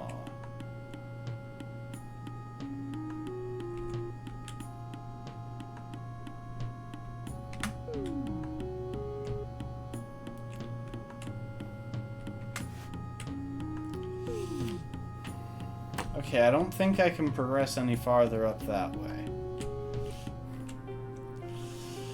To be clear, I don't know where I'm going. I'm just kind of exploring at present.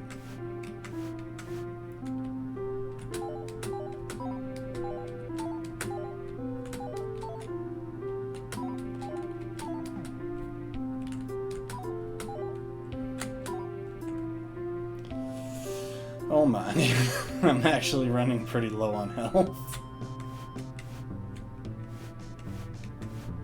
Okay, I already took on a bit of a mini-boss.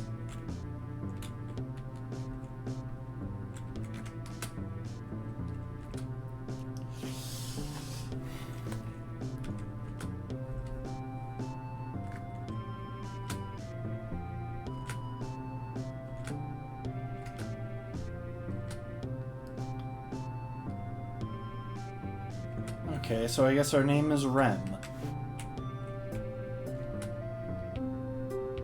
$5. Just a random $5.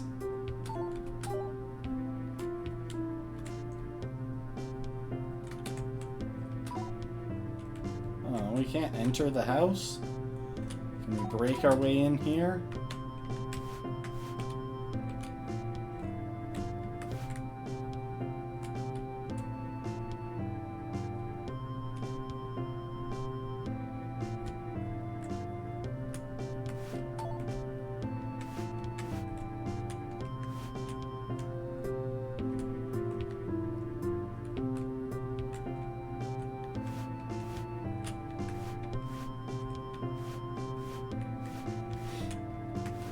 This is a very charming game so far. Oh, can I tightrope? No, I can't. I'm guessing I need some other items to get to some of these locations.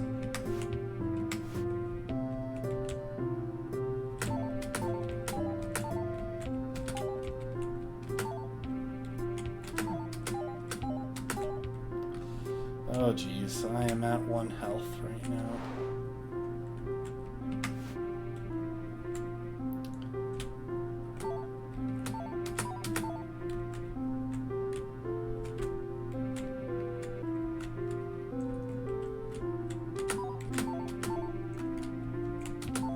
Come on, just give me health. I died. Oh, you... Okay, so if I die, I just respawn in the room. That's easier than I expected.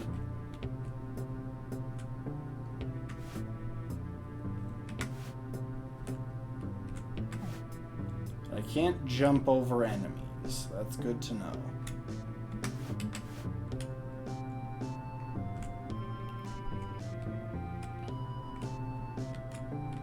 So, hang on. Okay, that salad does seem to be permanently gone.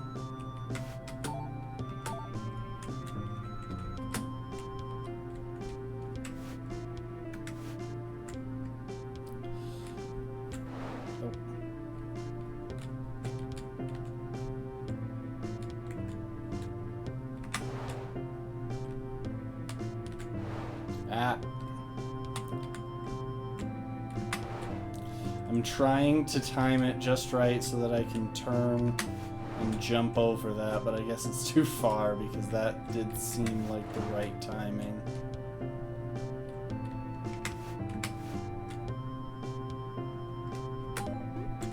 Oh, I can break rocks for health too. So yeah, in case it wasn't obvious, this is a top-down 2D Zelda-inspired adventure game.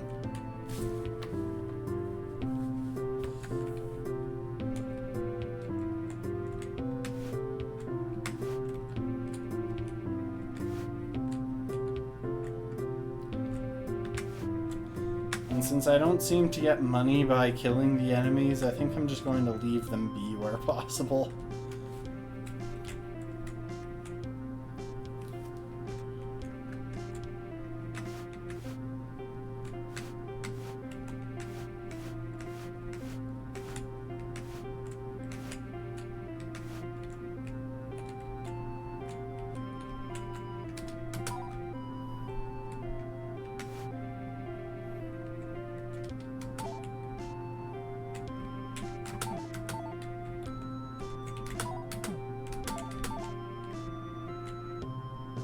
Okay, well that's the easier way to deal with those guys. Just bait them into running off a cliff.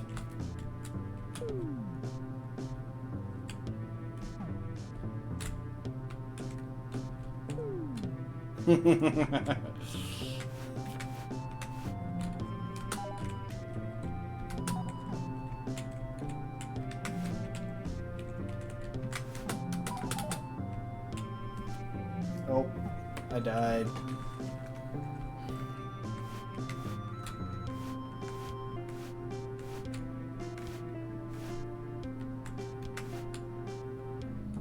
Yeah, I kind of thought there might be something at the bottom of the well. If you're doing something Zelda-inspired, then I guess it's kind of a requirement. Oh my gosh, they're bullying my corpse.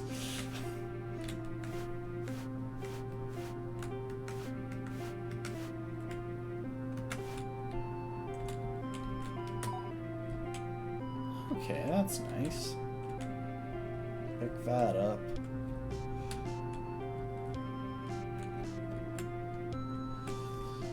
I think a pause menu would be very helpful here.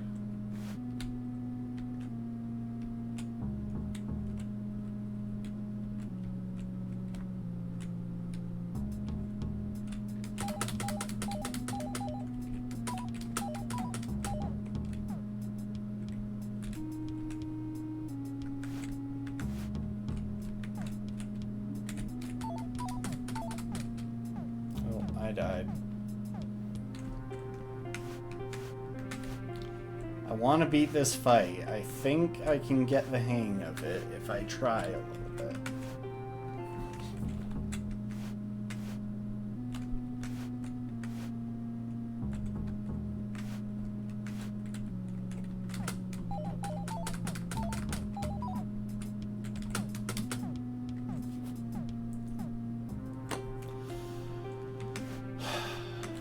The trick has to be herding them all into kind of one area. So I have to lead them on a little bit of a chase before I can get any good hits in.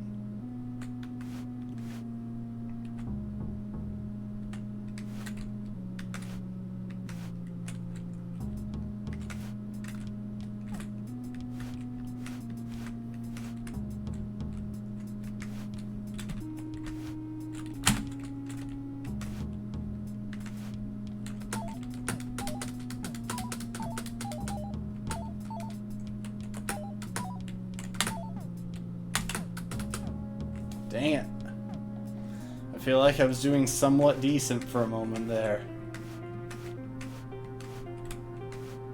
I don't even know why I'm doing this down at the bottom of the well.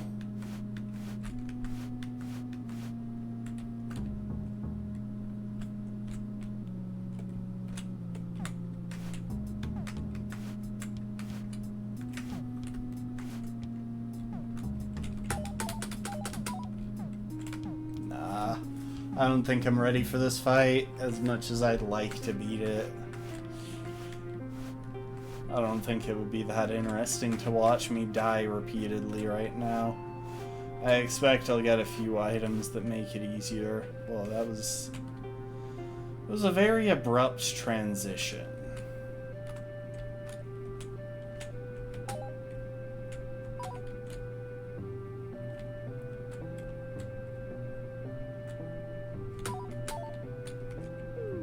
Oh, that's just a hole.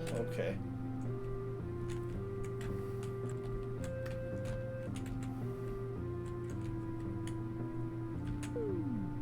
There we go.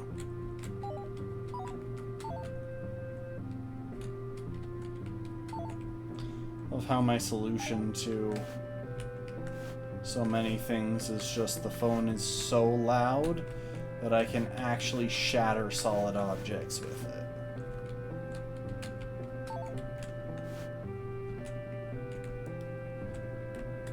So yeah, that's a fence. So we're trying to destroy the cell towers.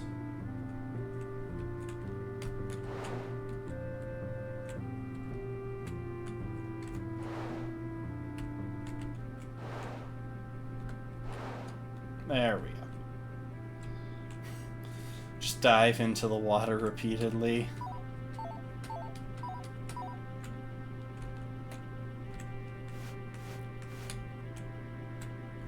Okay, so until we get the ability to swim, we won't be able to go down that way.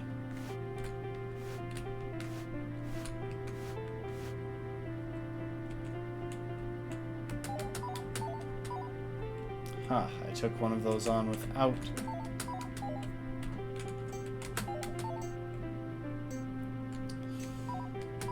using just a random body of water or something and letting it... Wait, so are these a health refill or... Those are a health bonus. Okay.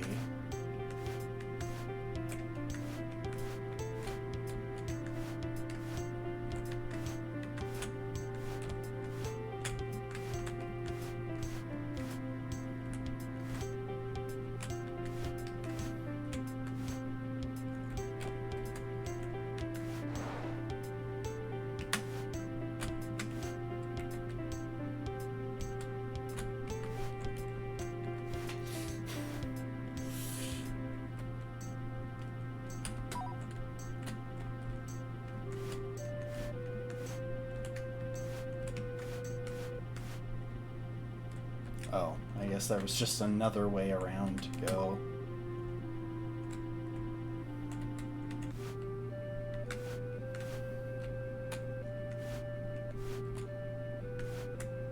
Now, Scurvy is a speedrunner, so I'm guessing a lot of this was made with some thought, at least, given to how people might speedrun. So, like, that section where I looped around the lake, I would guess that that is faster.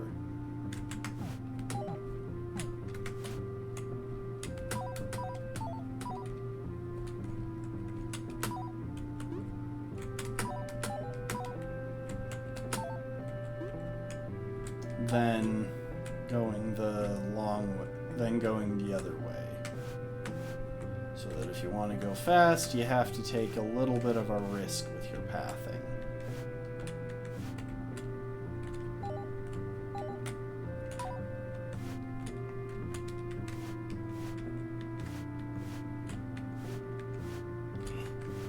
Okay, so there's definitely a way through there.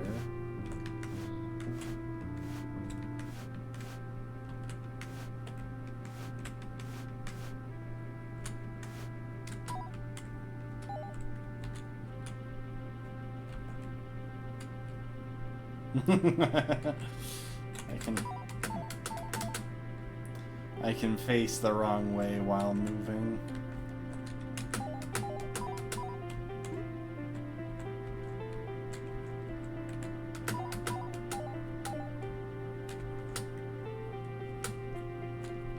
We got more money.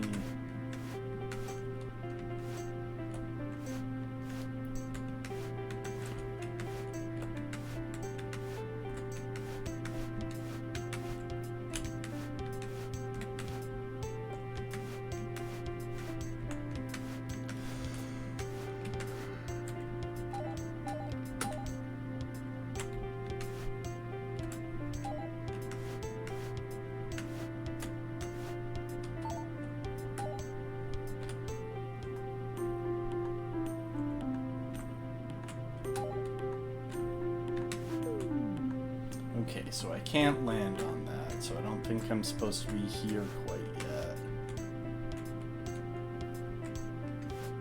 I'm guessing I need like a skateboard or something, since there seem to be a bunch of grinding rails. Oh, and now we're back into pink territory.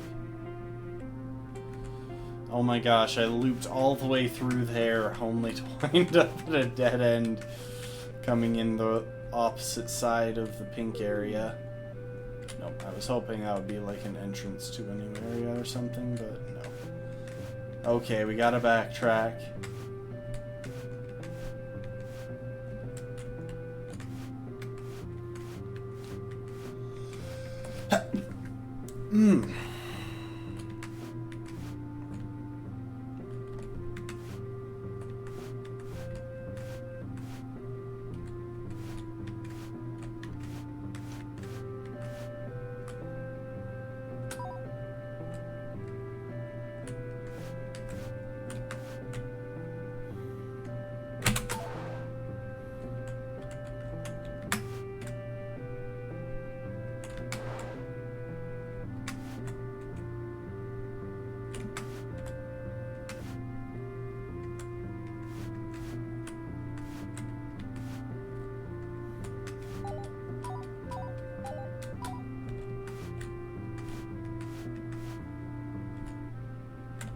Okay, I did already go down that way.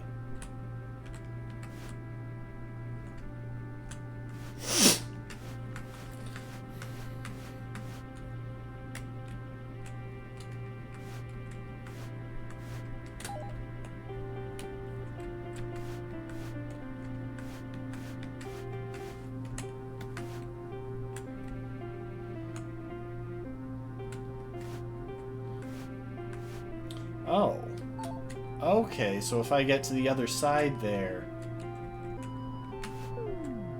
which I definitely can't do right there.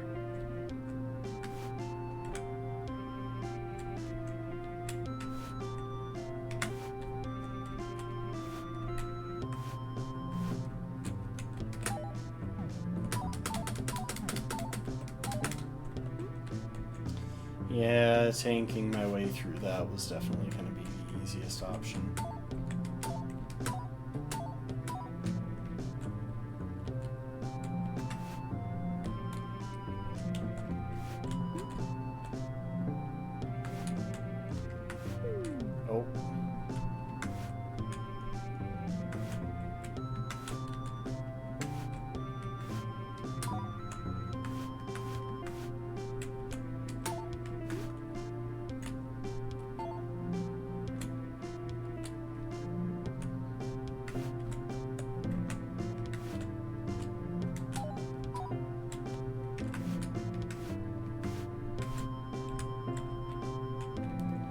I skip a path back along the way? Ah, here we are.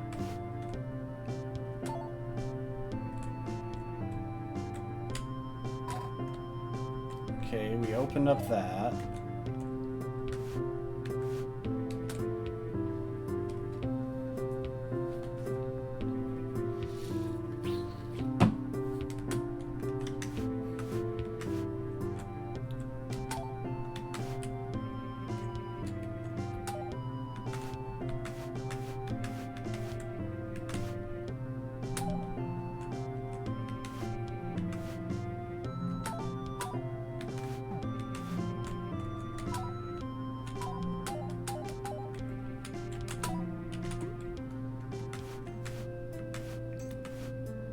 Okay, this is a new area.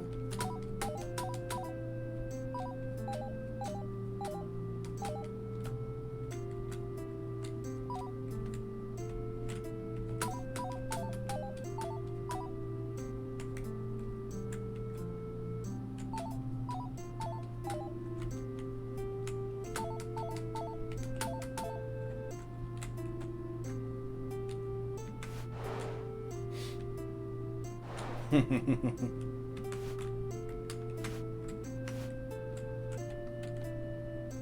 I clear that? Yes, I can.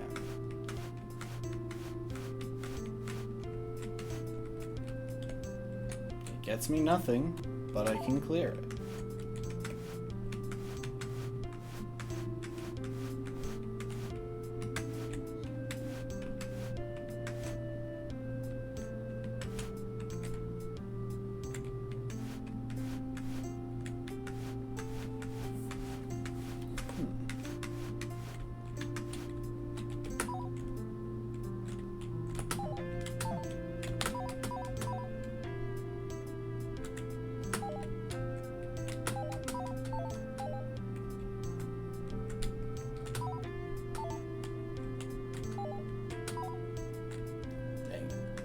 For health.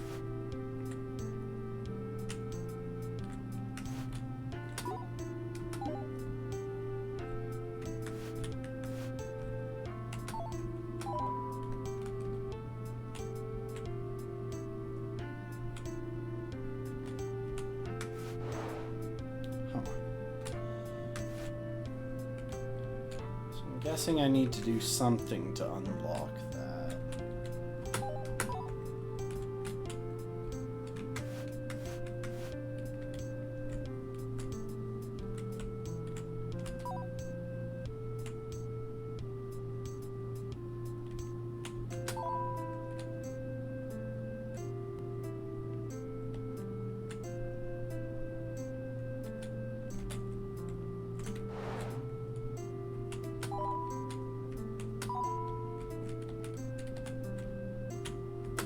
Oh.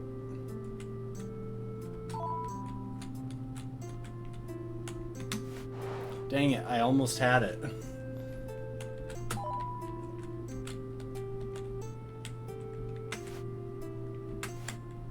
Ha! I did it.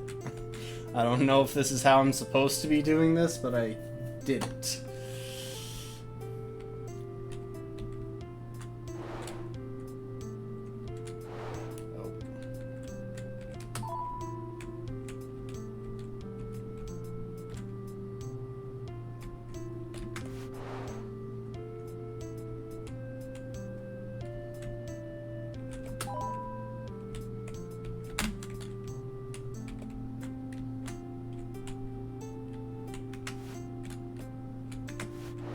Okay, I'm massively overshooting there, so...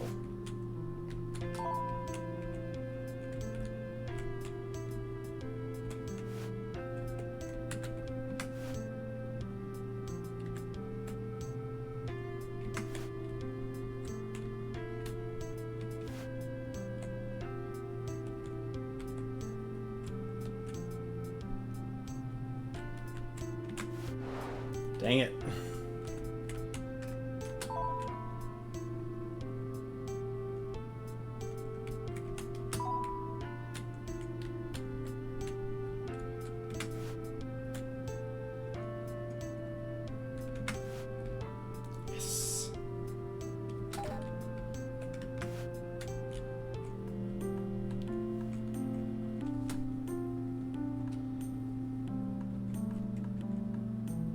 S or Y? S key.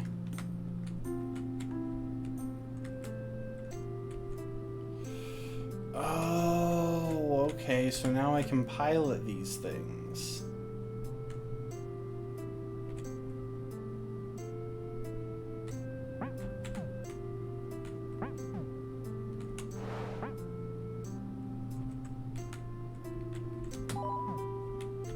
Oh, you gotta be kidding me. They can shoot that far. Dang.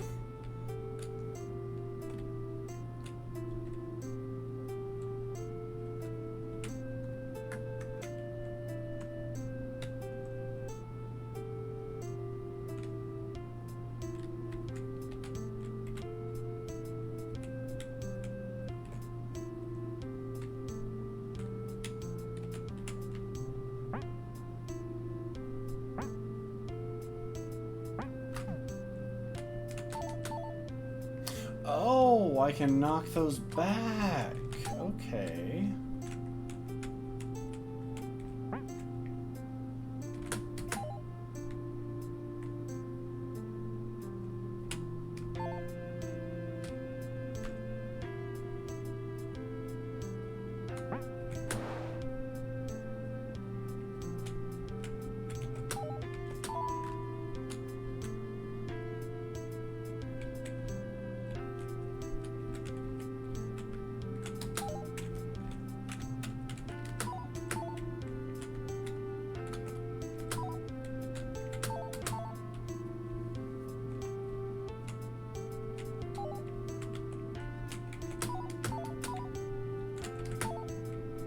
just trying to get health from these guys.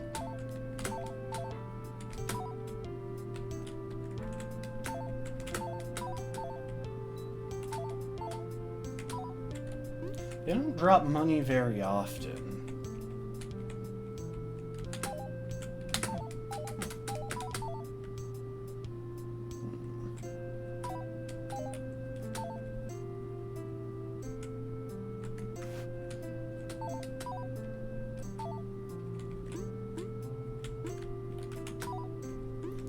This is so charming.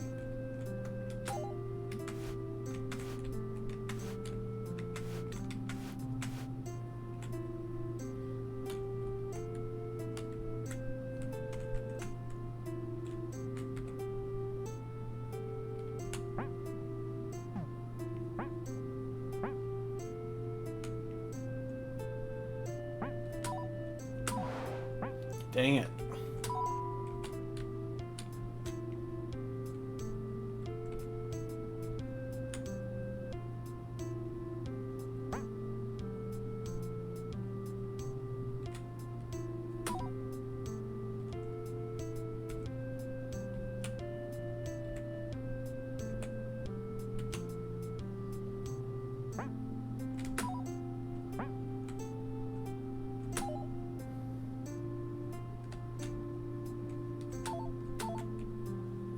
Really? I thought that was the end.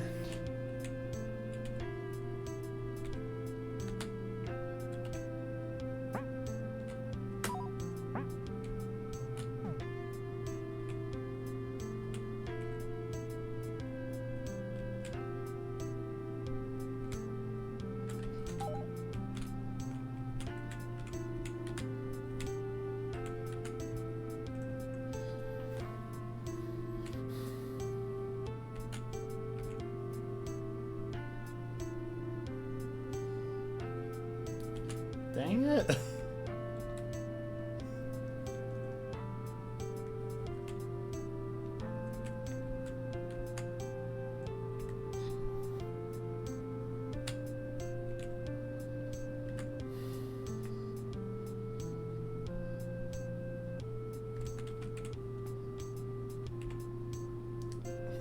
This is a fun mini game, to be fair.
Yeah, the controls definitely feel like they were made for controller. Definitely feels like a game that was made with controller in mind, but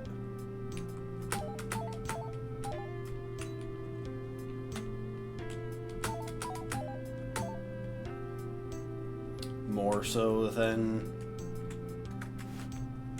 keyboard. Which is part of why it would be nice to have a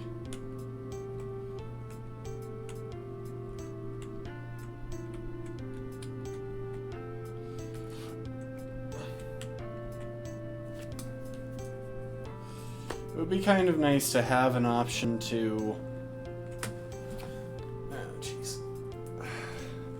change the controls, but again, this is like a one-person job.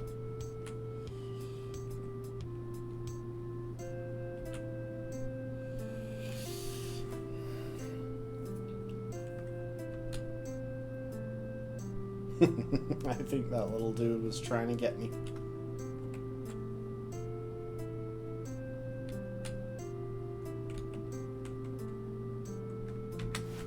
Oh. Oh no. I think I've soft locked.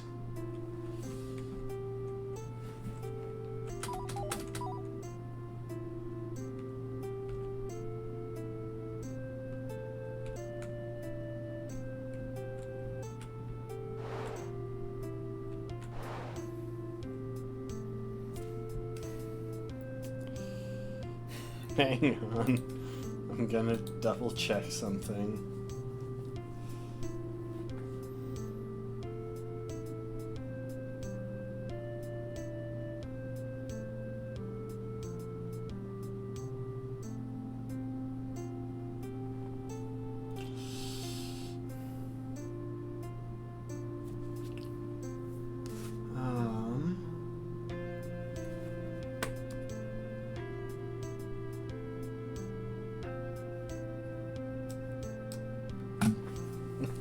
I think that might be where we're stuck, because we can't get off of this without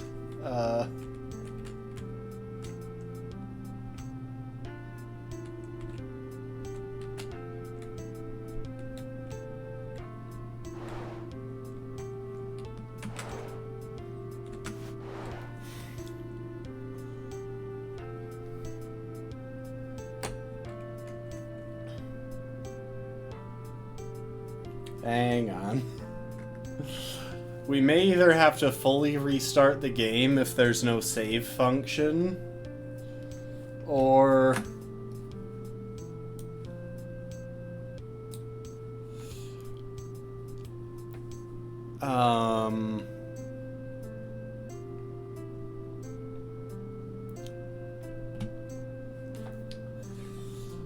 oh geez. Like, we may have to restart the game or do something else. Or call it there. So real quick, I am going to add something here. Actually, no, I'm not. I think I'm just going to leave. Oh, hold up. I have to have an account with the site that hosts the game download.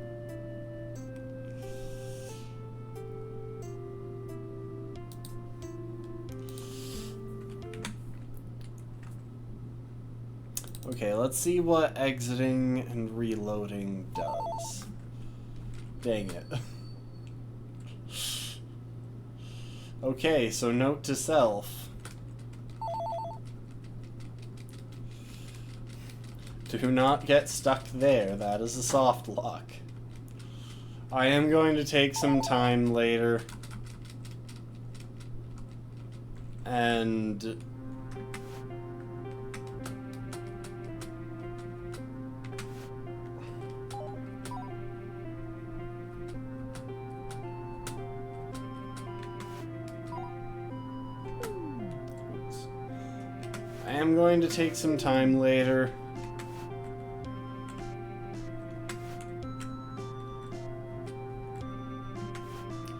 in order to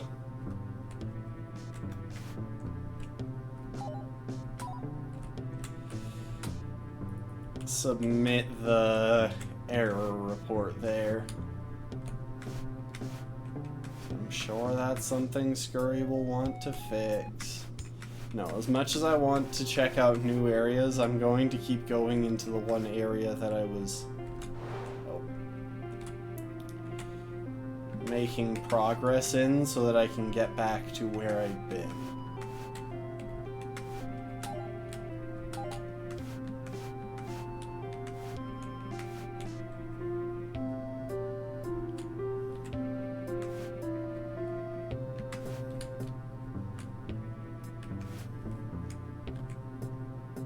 It's okay, little slimes, we can get along.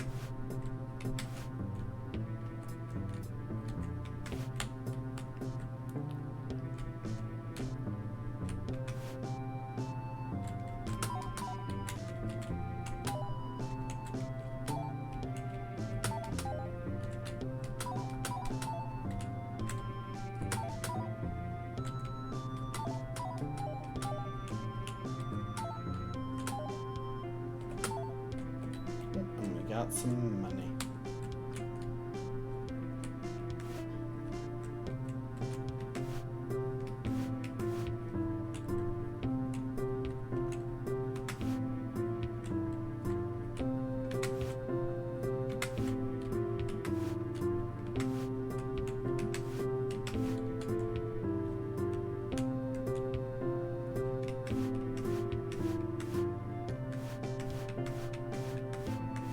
I can't remember if there was money over here as well. No, this was the ice puzzle.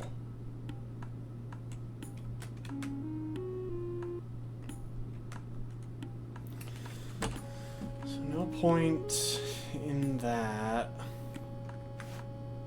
Unless I can, like... Okay, I can diagonal slide then.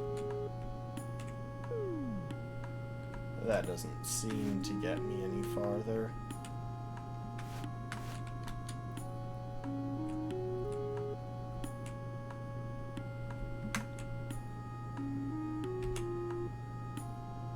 Oh, but it did. Hey, we got it.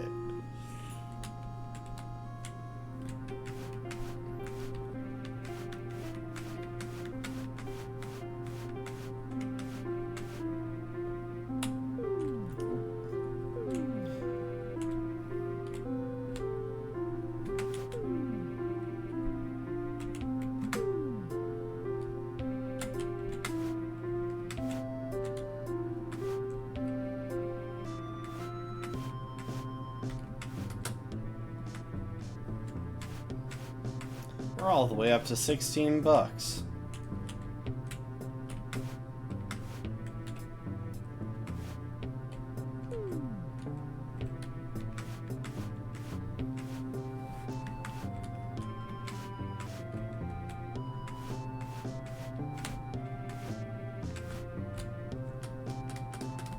I'll talk to you.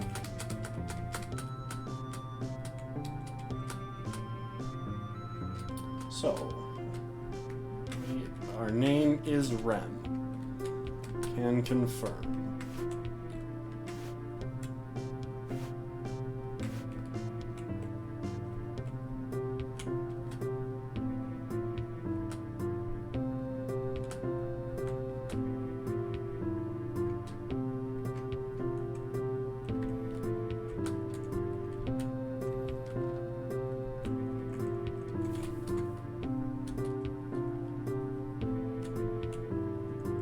Okay, I don't know. Why was it X?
Part of the trouble is that I can't quite remember how I got to that area where I got the hairdryer.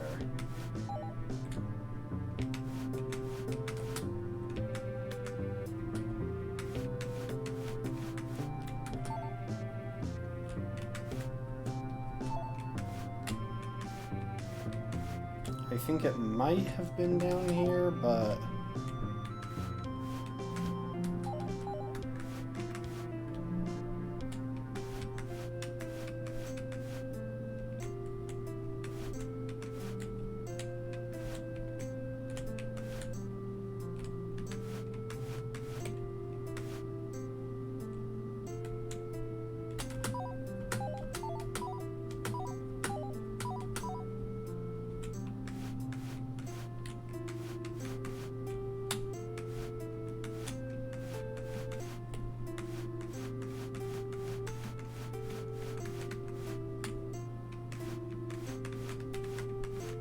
Okay, this is definitely the area where I picked up the hairdryer.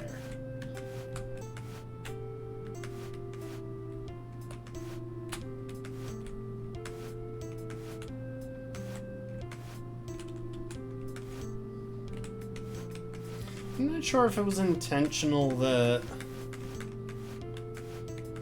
the hairdryer, or that you can't roll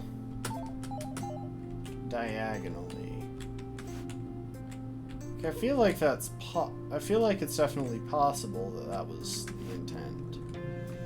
But I also feel like it's definitely possible for that to have not been the intent. Dang it.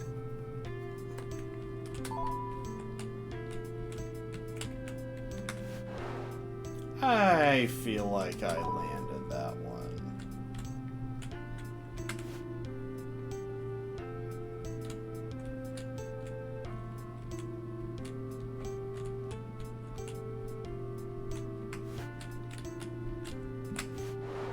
Okay, I definitely overshot it there.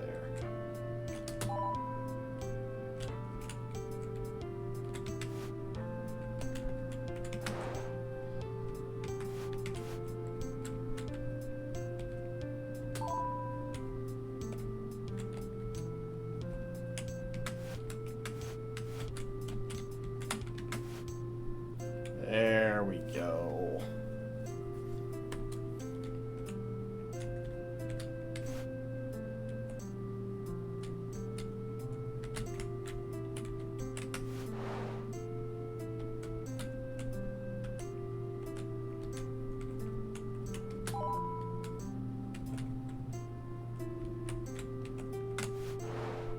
Dang it.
Okay, I know that there was...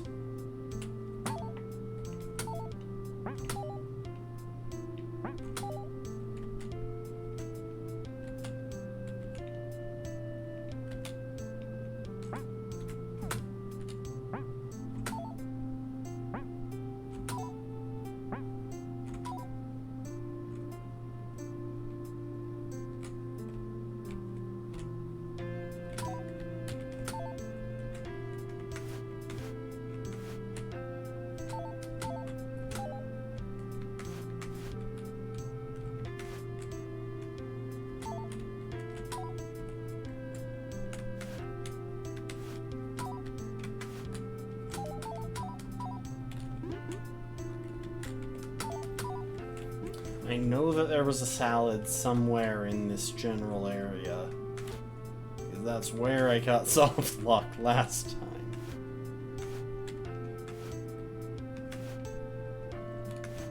Oh.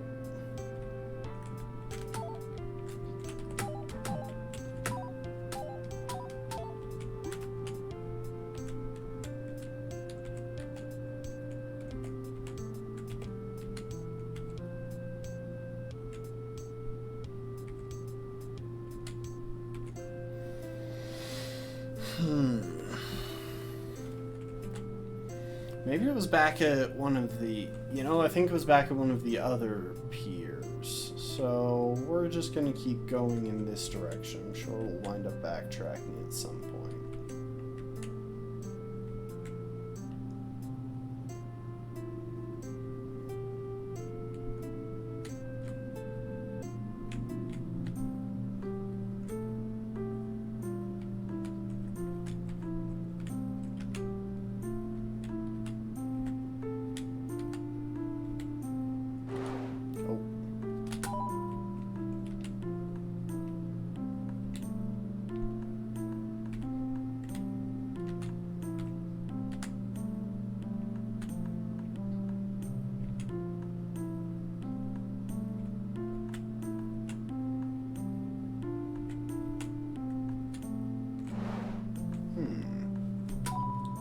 That's interesting.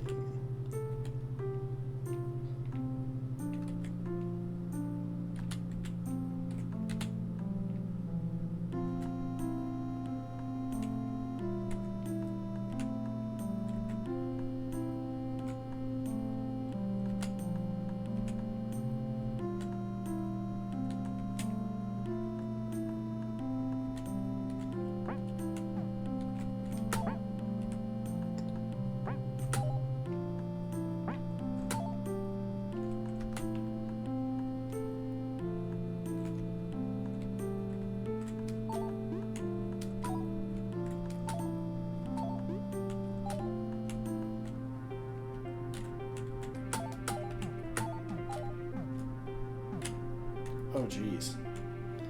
I am literally just almost dying to a random scorpion.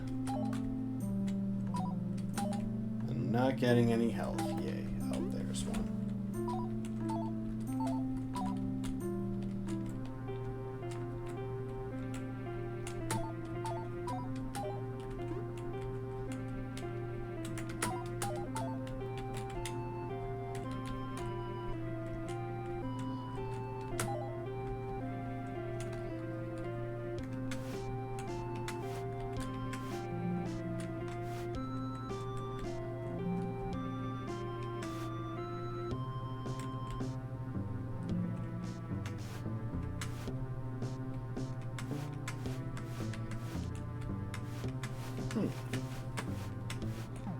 Oh.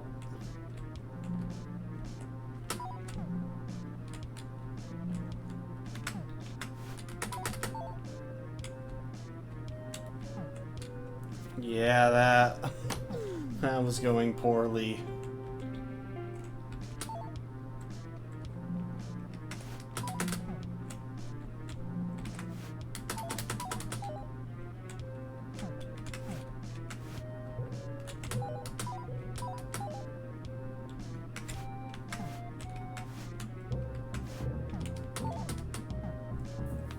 Dang it.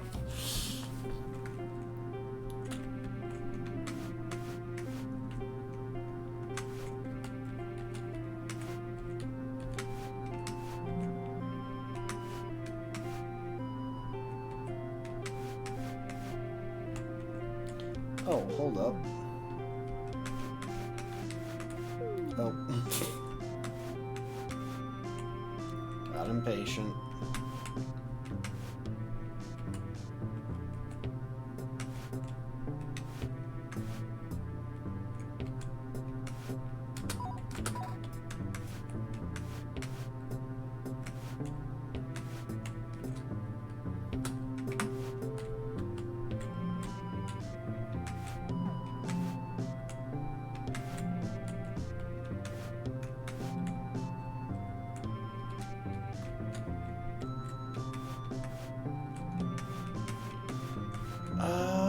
Okay, so that's just a shortcut back. I was hoping it would be a salad, but...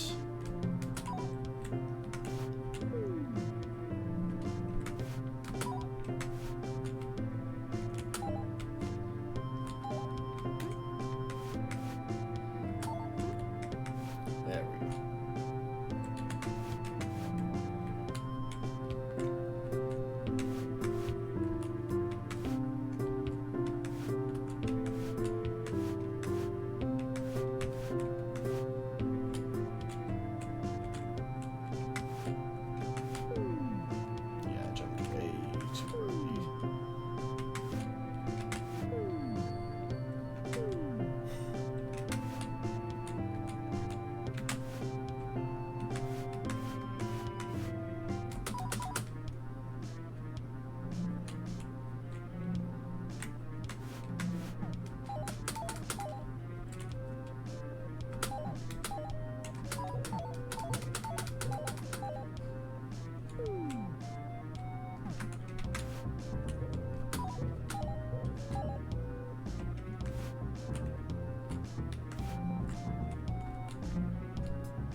Okay.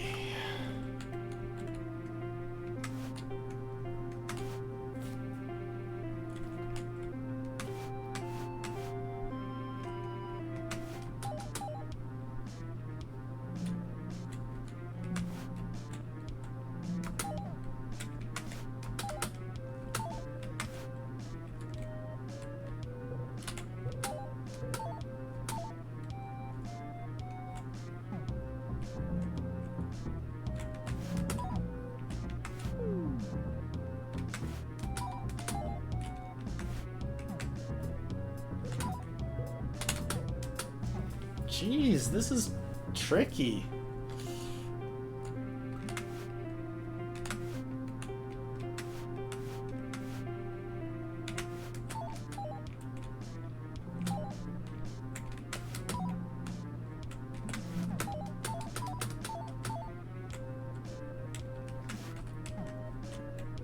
Is there a way to not get hit when it charges me?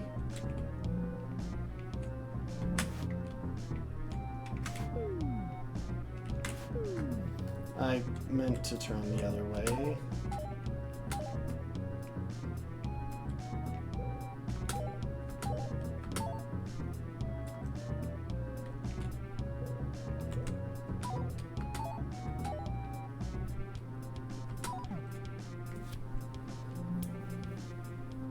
I really thought that maybe I just needed to sound blast it away.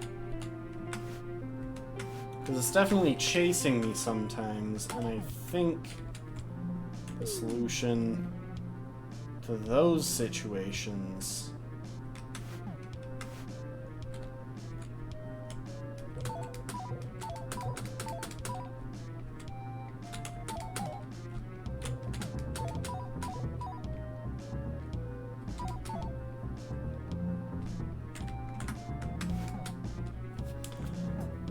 I'm not sure what to do when it's chasing me, because that seems like it's a guaranteed hit.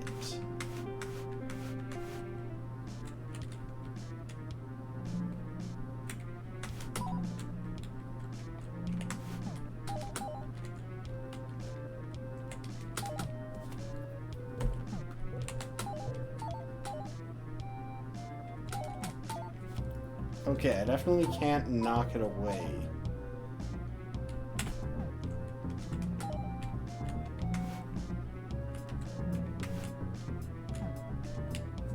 And I just walk into his shockwave.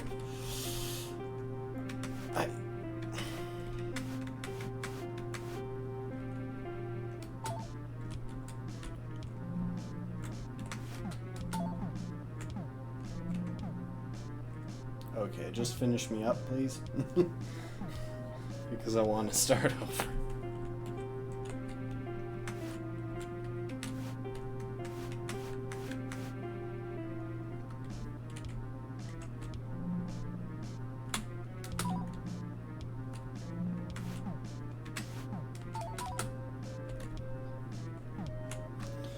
How am I supposed to dodge that?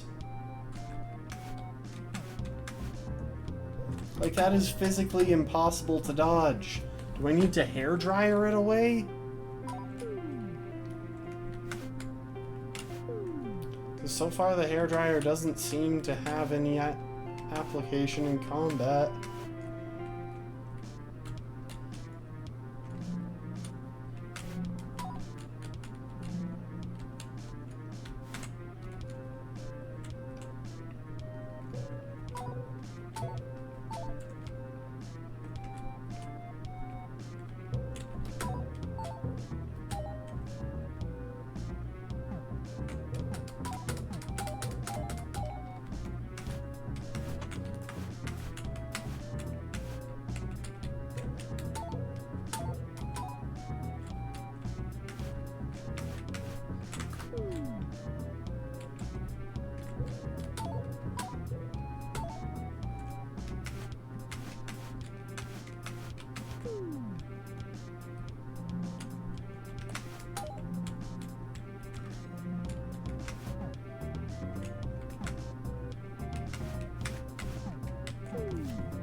Just...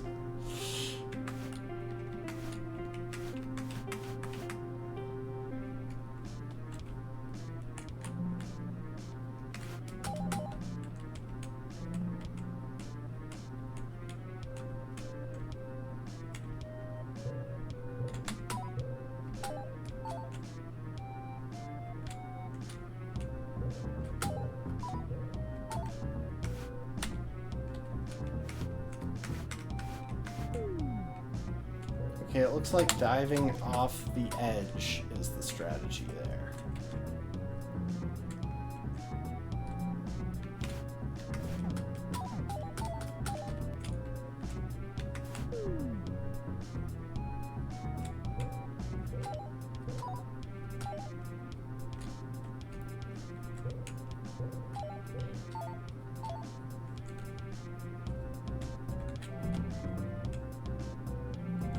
I don't think it's worth it trying to get past the shockwaves.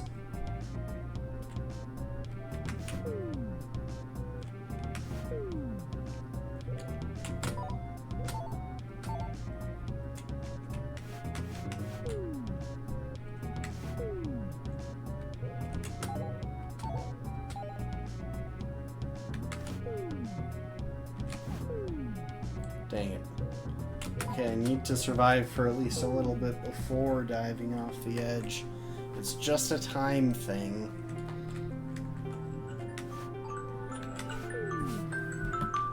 Hush phone.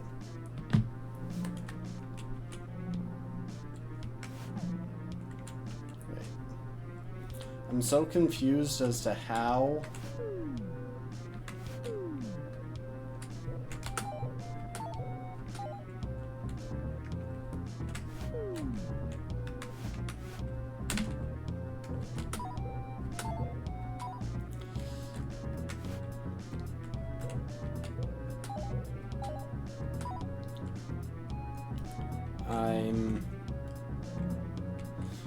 I'm so confused as to how I spawned back here just then.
Also, I just realized that my cursor has been on screen for you this entire time, which has to be annoying.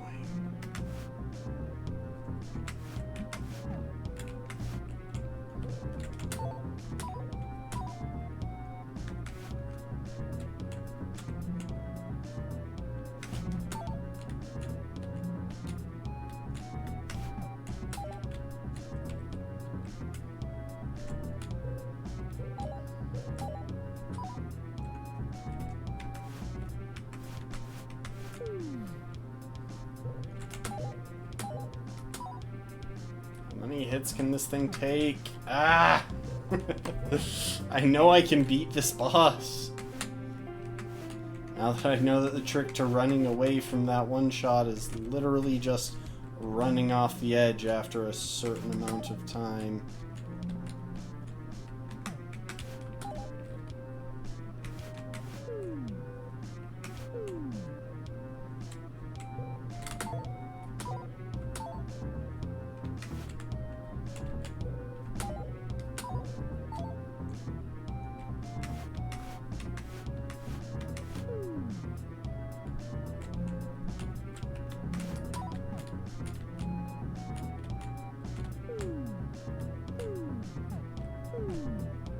Dang it, I was really hoping that would work, but no.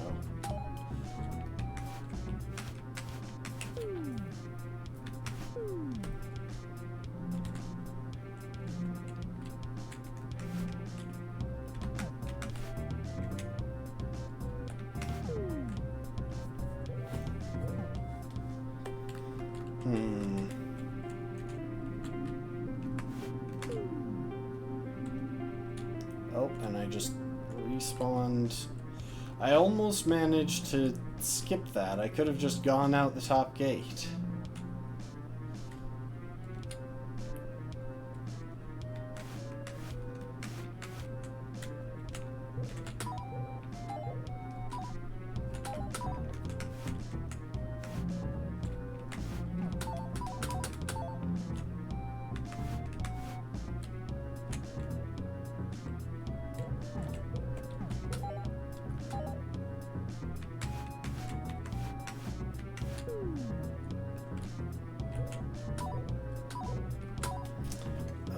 This is so much longer than I thought this fight would be.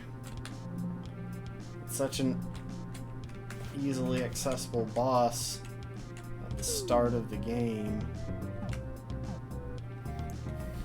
Also, when it does the ripples there, I can't dodge them by just standing in an area that they won't reach because they cover the entire map.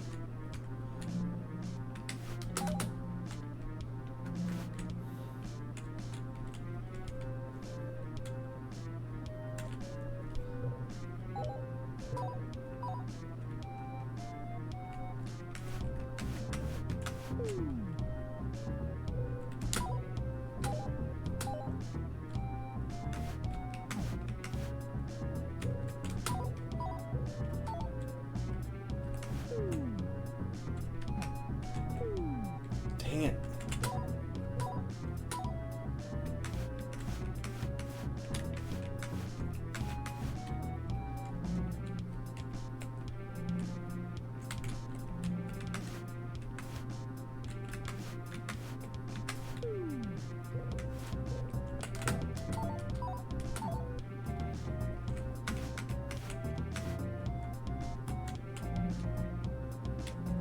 Why does it keep going for the attack patterns that I can't dodge? Like, it went for that... It went for the ripples in the middle like 3 times in a row. And I get that it's my own fault for not learning how to dodge that one properly, but still.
got stuck on the fence.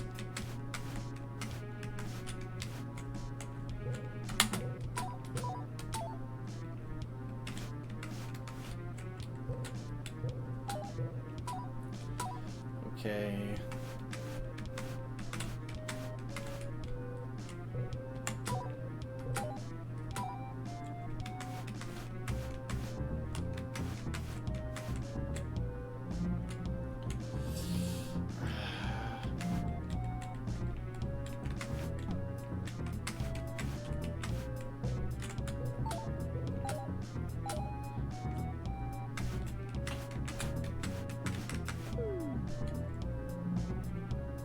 Stop doing that one.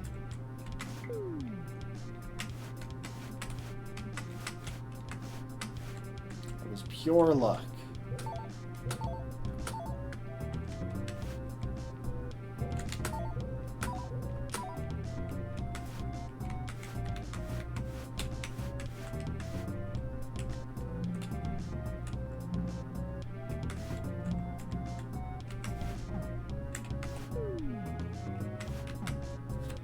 Ah!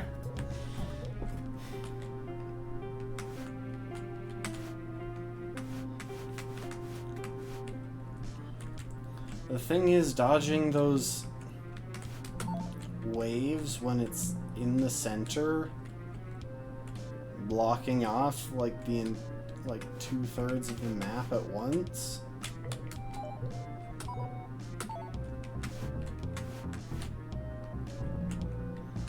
So ridiculously hard.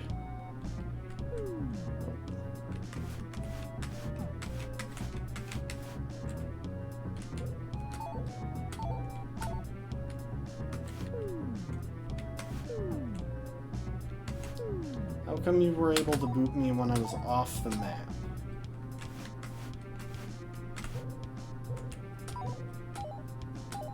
I get why, because anything else would be pretty...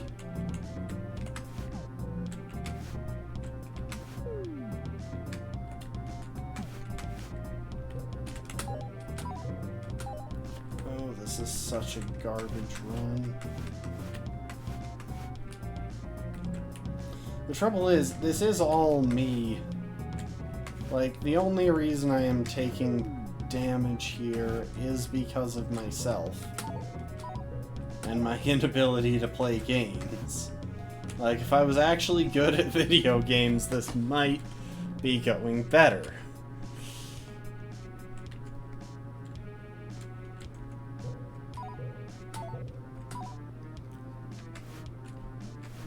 Of course. Oh no, it didn't go for the ripples.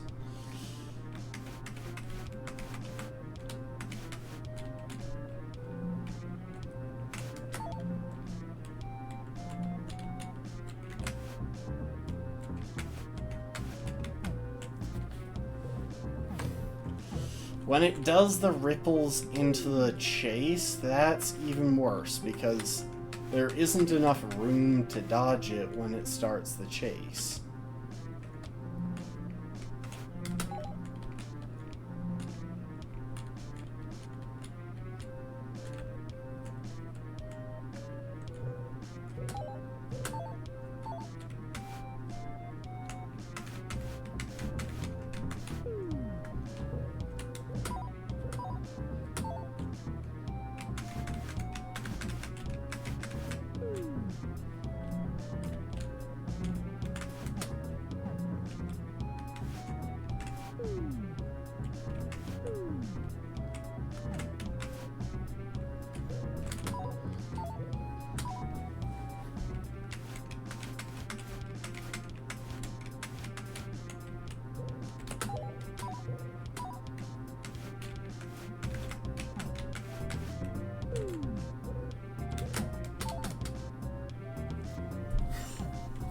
I just... Don't get me wrong, the game is genuinely well made for what it is. I am just bad at games.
is so stupidly hard.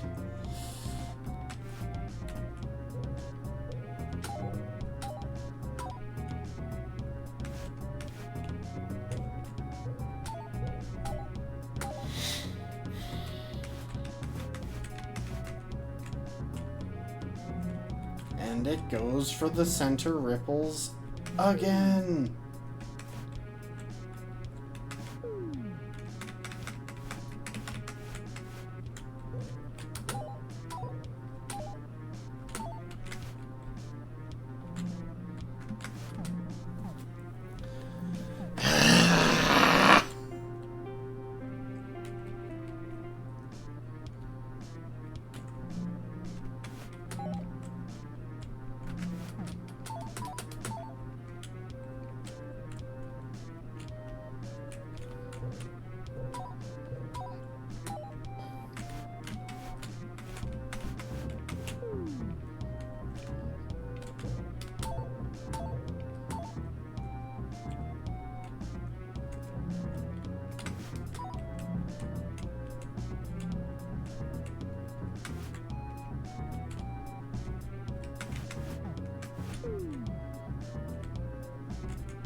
Like, even there, like, when I managed to dodge it, it's only because I managed to get hit by, like, 4 of the waves in the process.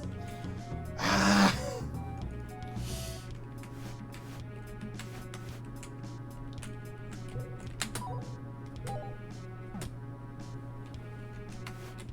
Welcome to the stream. I died. How's it going? We're playing The Lost Demo, which is a game made by Scurry, the YouTuber.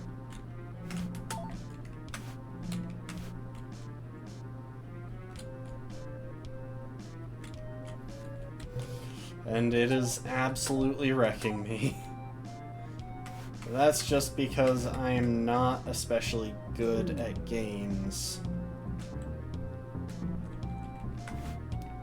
That, and I keep getting this garbage attack from this boss. Ah!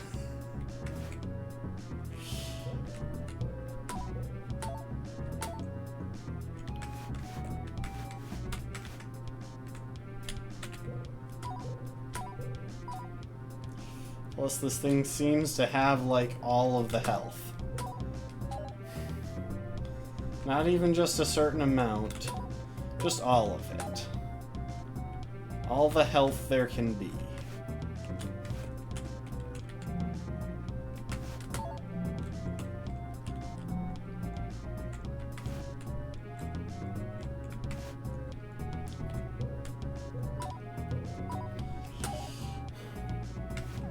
Oh, I meant to turn before rolling.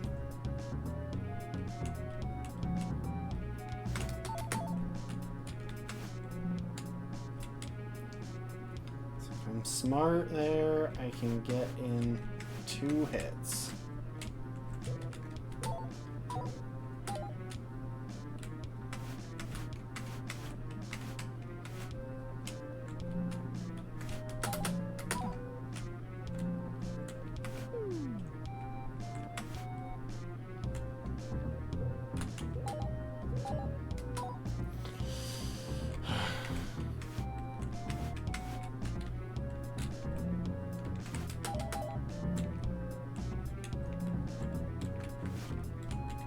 And if I'm done there, I can get hit at least twice. I just... Oh...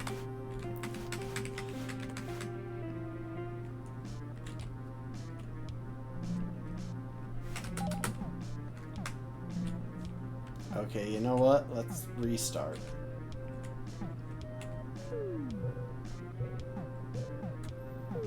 I'm wondering... Dang it. It managed to respawn me at the top of the battlefield, and this fence doesn't spawn until you're inside the battlefield. Oh jeez, that was similarly awful.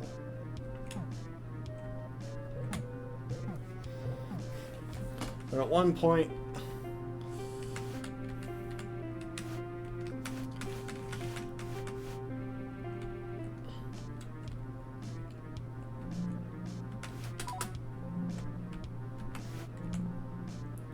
For some reason I feel like I'm hitting the spacebar too fast, and so it's just not...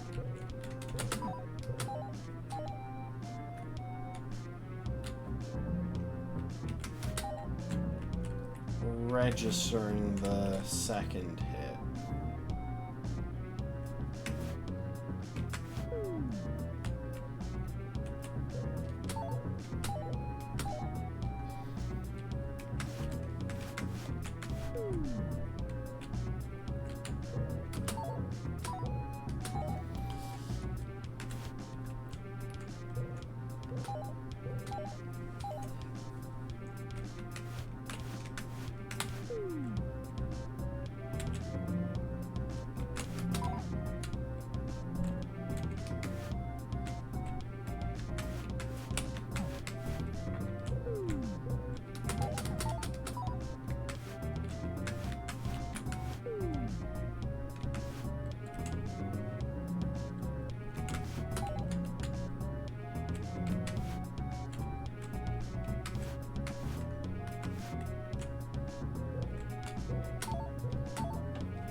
Okay, just barely dodged that one.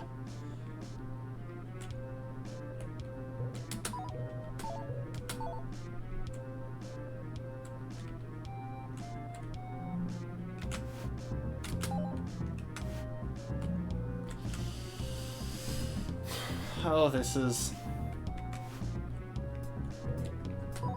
Like, I know Scurry plays Hollow Knight, and, like, very much loves the game.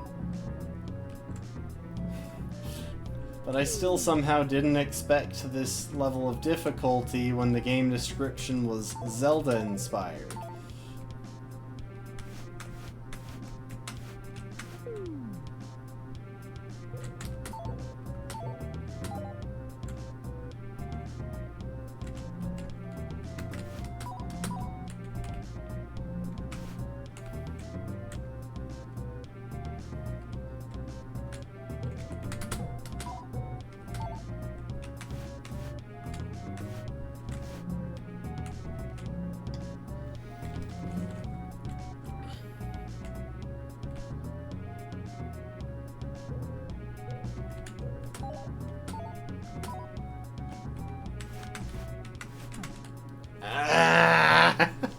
I'm just... Oh, this is that same glitch. Wait. Cheesed it. Oh no. I should probably also mention this when I drop a comment under the demo.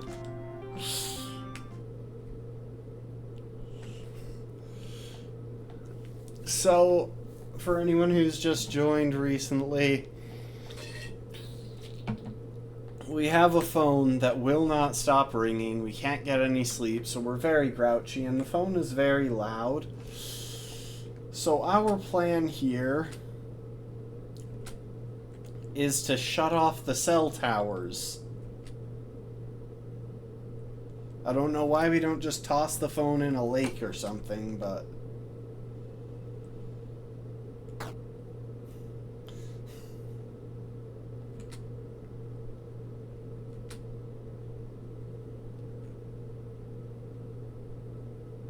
Oh, and we're taking a seat. That might actually be the full... Oh, hello.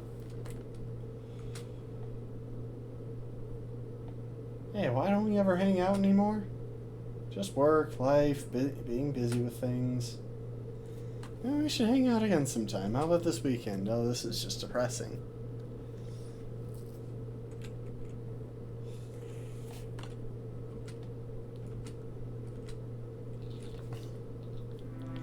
And apparently we're hallucinating a buddy who we don't hang out with anymore because... Oh, that was the end. Oh my.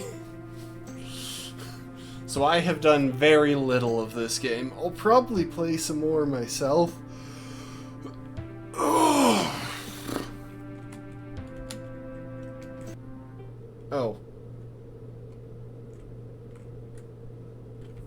Oh, I know why it wasn't working. Hang on. We'll go back up there and mash through that again. I'll probably play some more of this myself because I'd like to see the other areas. At least now I know where the tower is. So yeah, we had it like straight for the end of the game.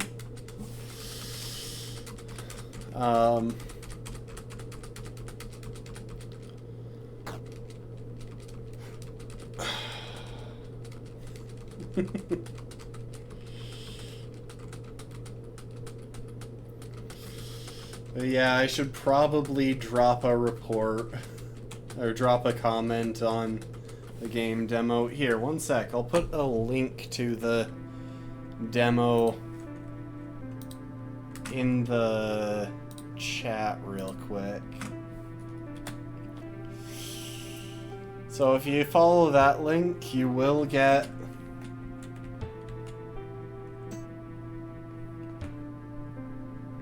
okay, it's not letting me toggle.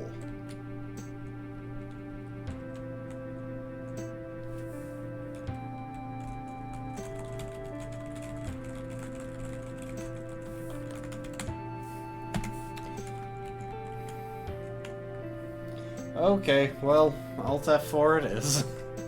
Now we'll leave it here for a second. So yeah, we found one of the tapes, got one of the items, collected 6 of the briefcases, spending none of the money, and got 1 out of 7 salads.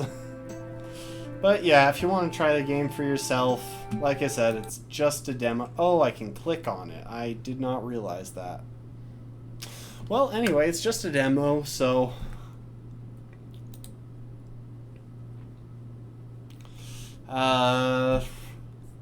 yeah. That was a very charming little game, I gotta say. Anyway, I think that's going to be the stream for today. It was very fun heckling the results that ChatGPT put out and seeing how it handled trying to plan out the different strategies for a hardcore Nuzlocke and how it could really only regurgitate the most generic of stuff as far as we could tell.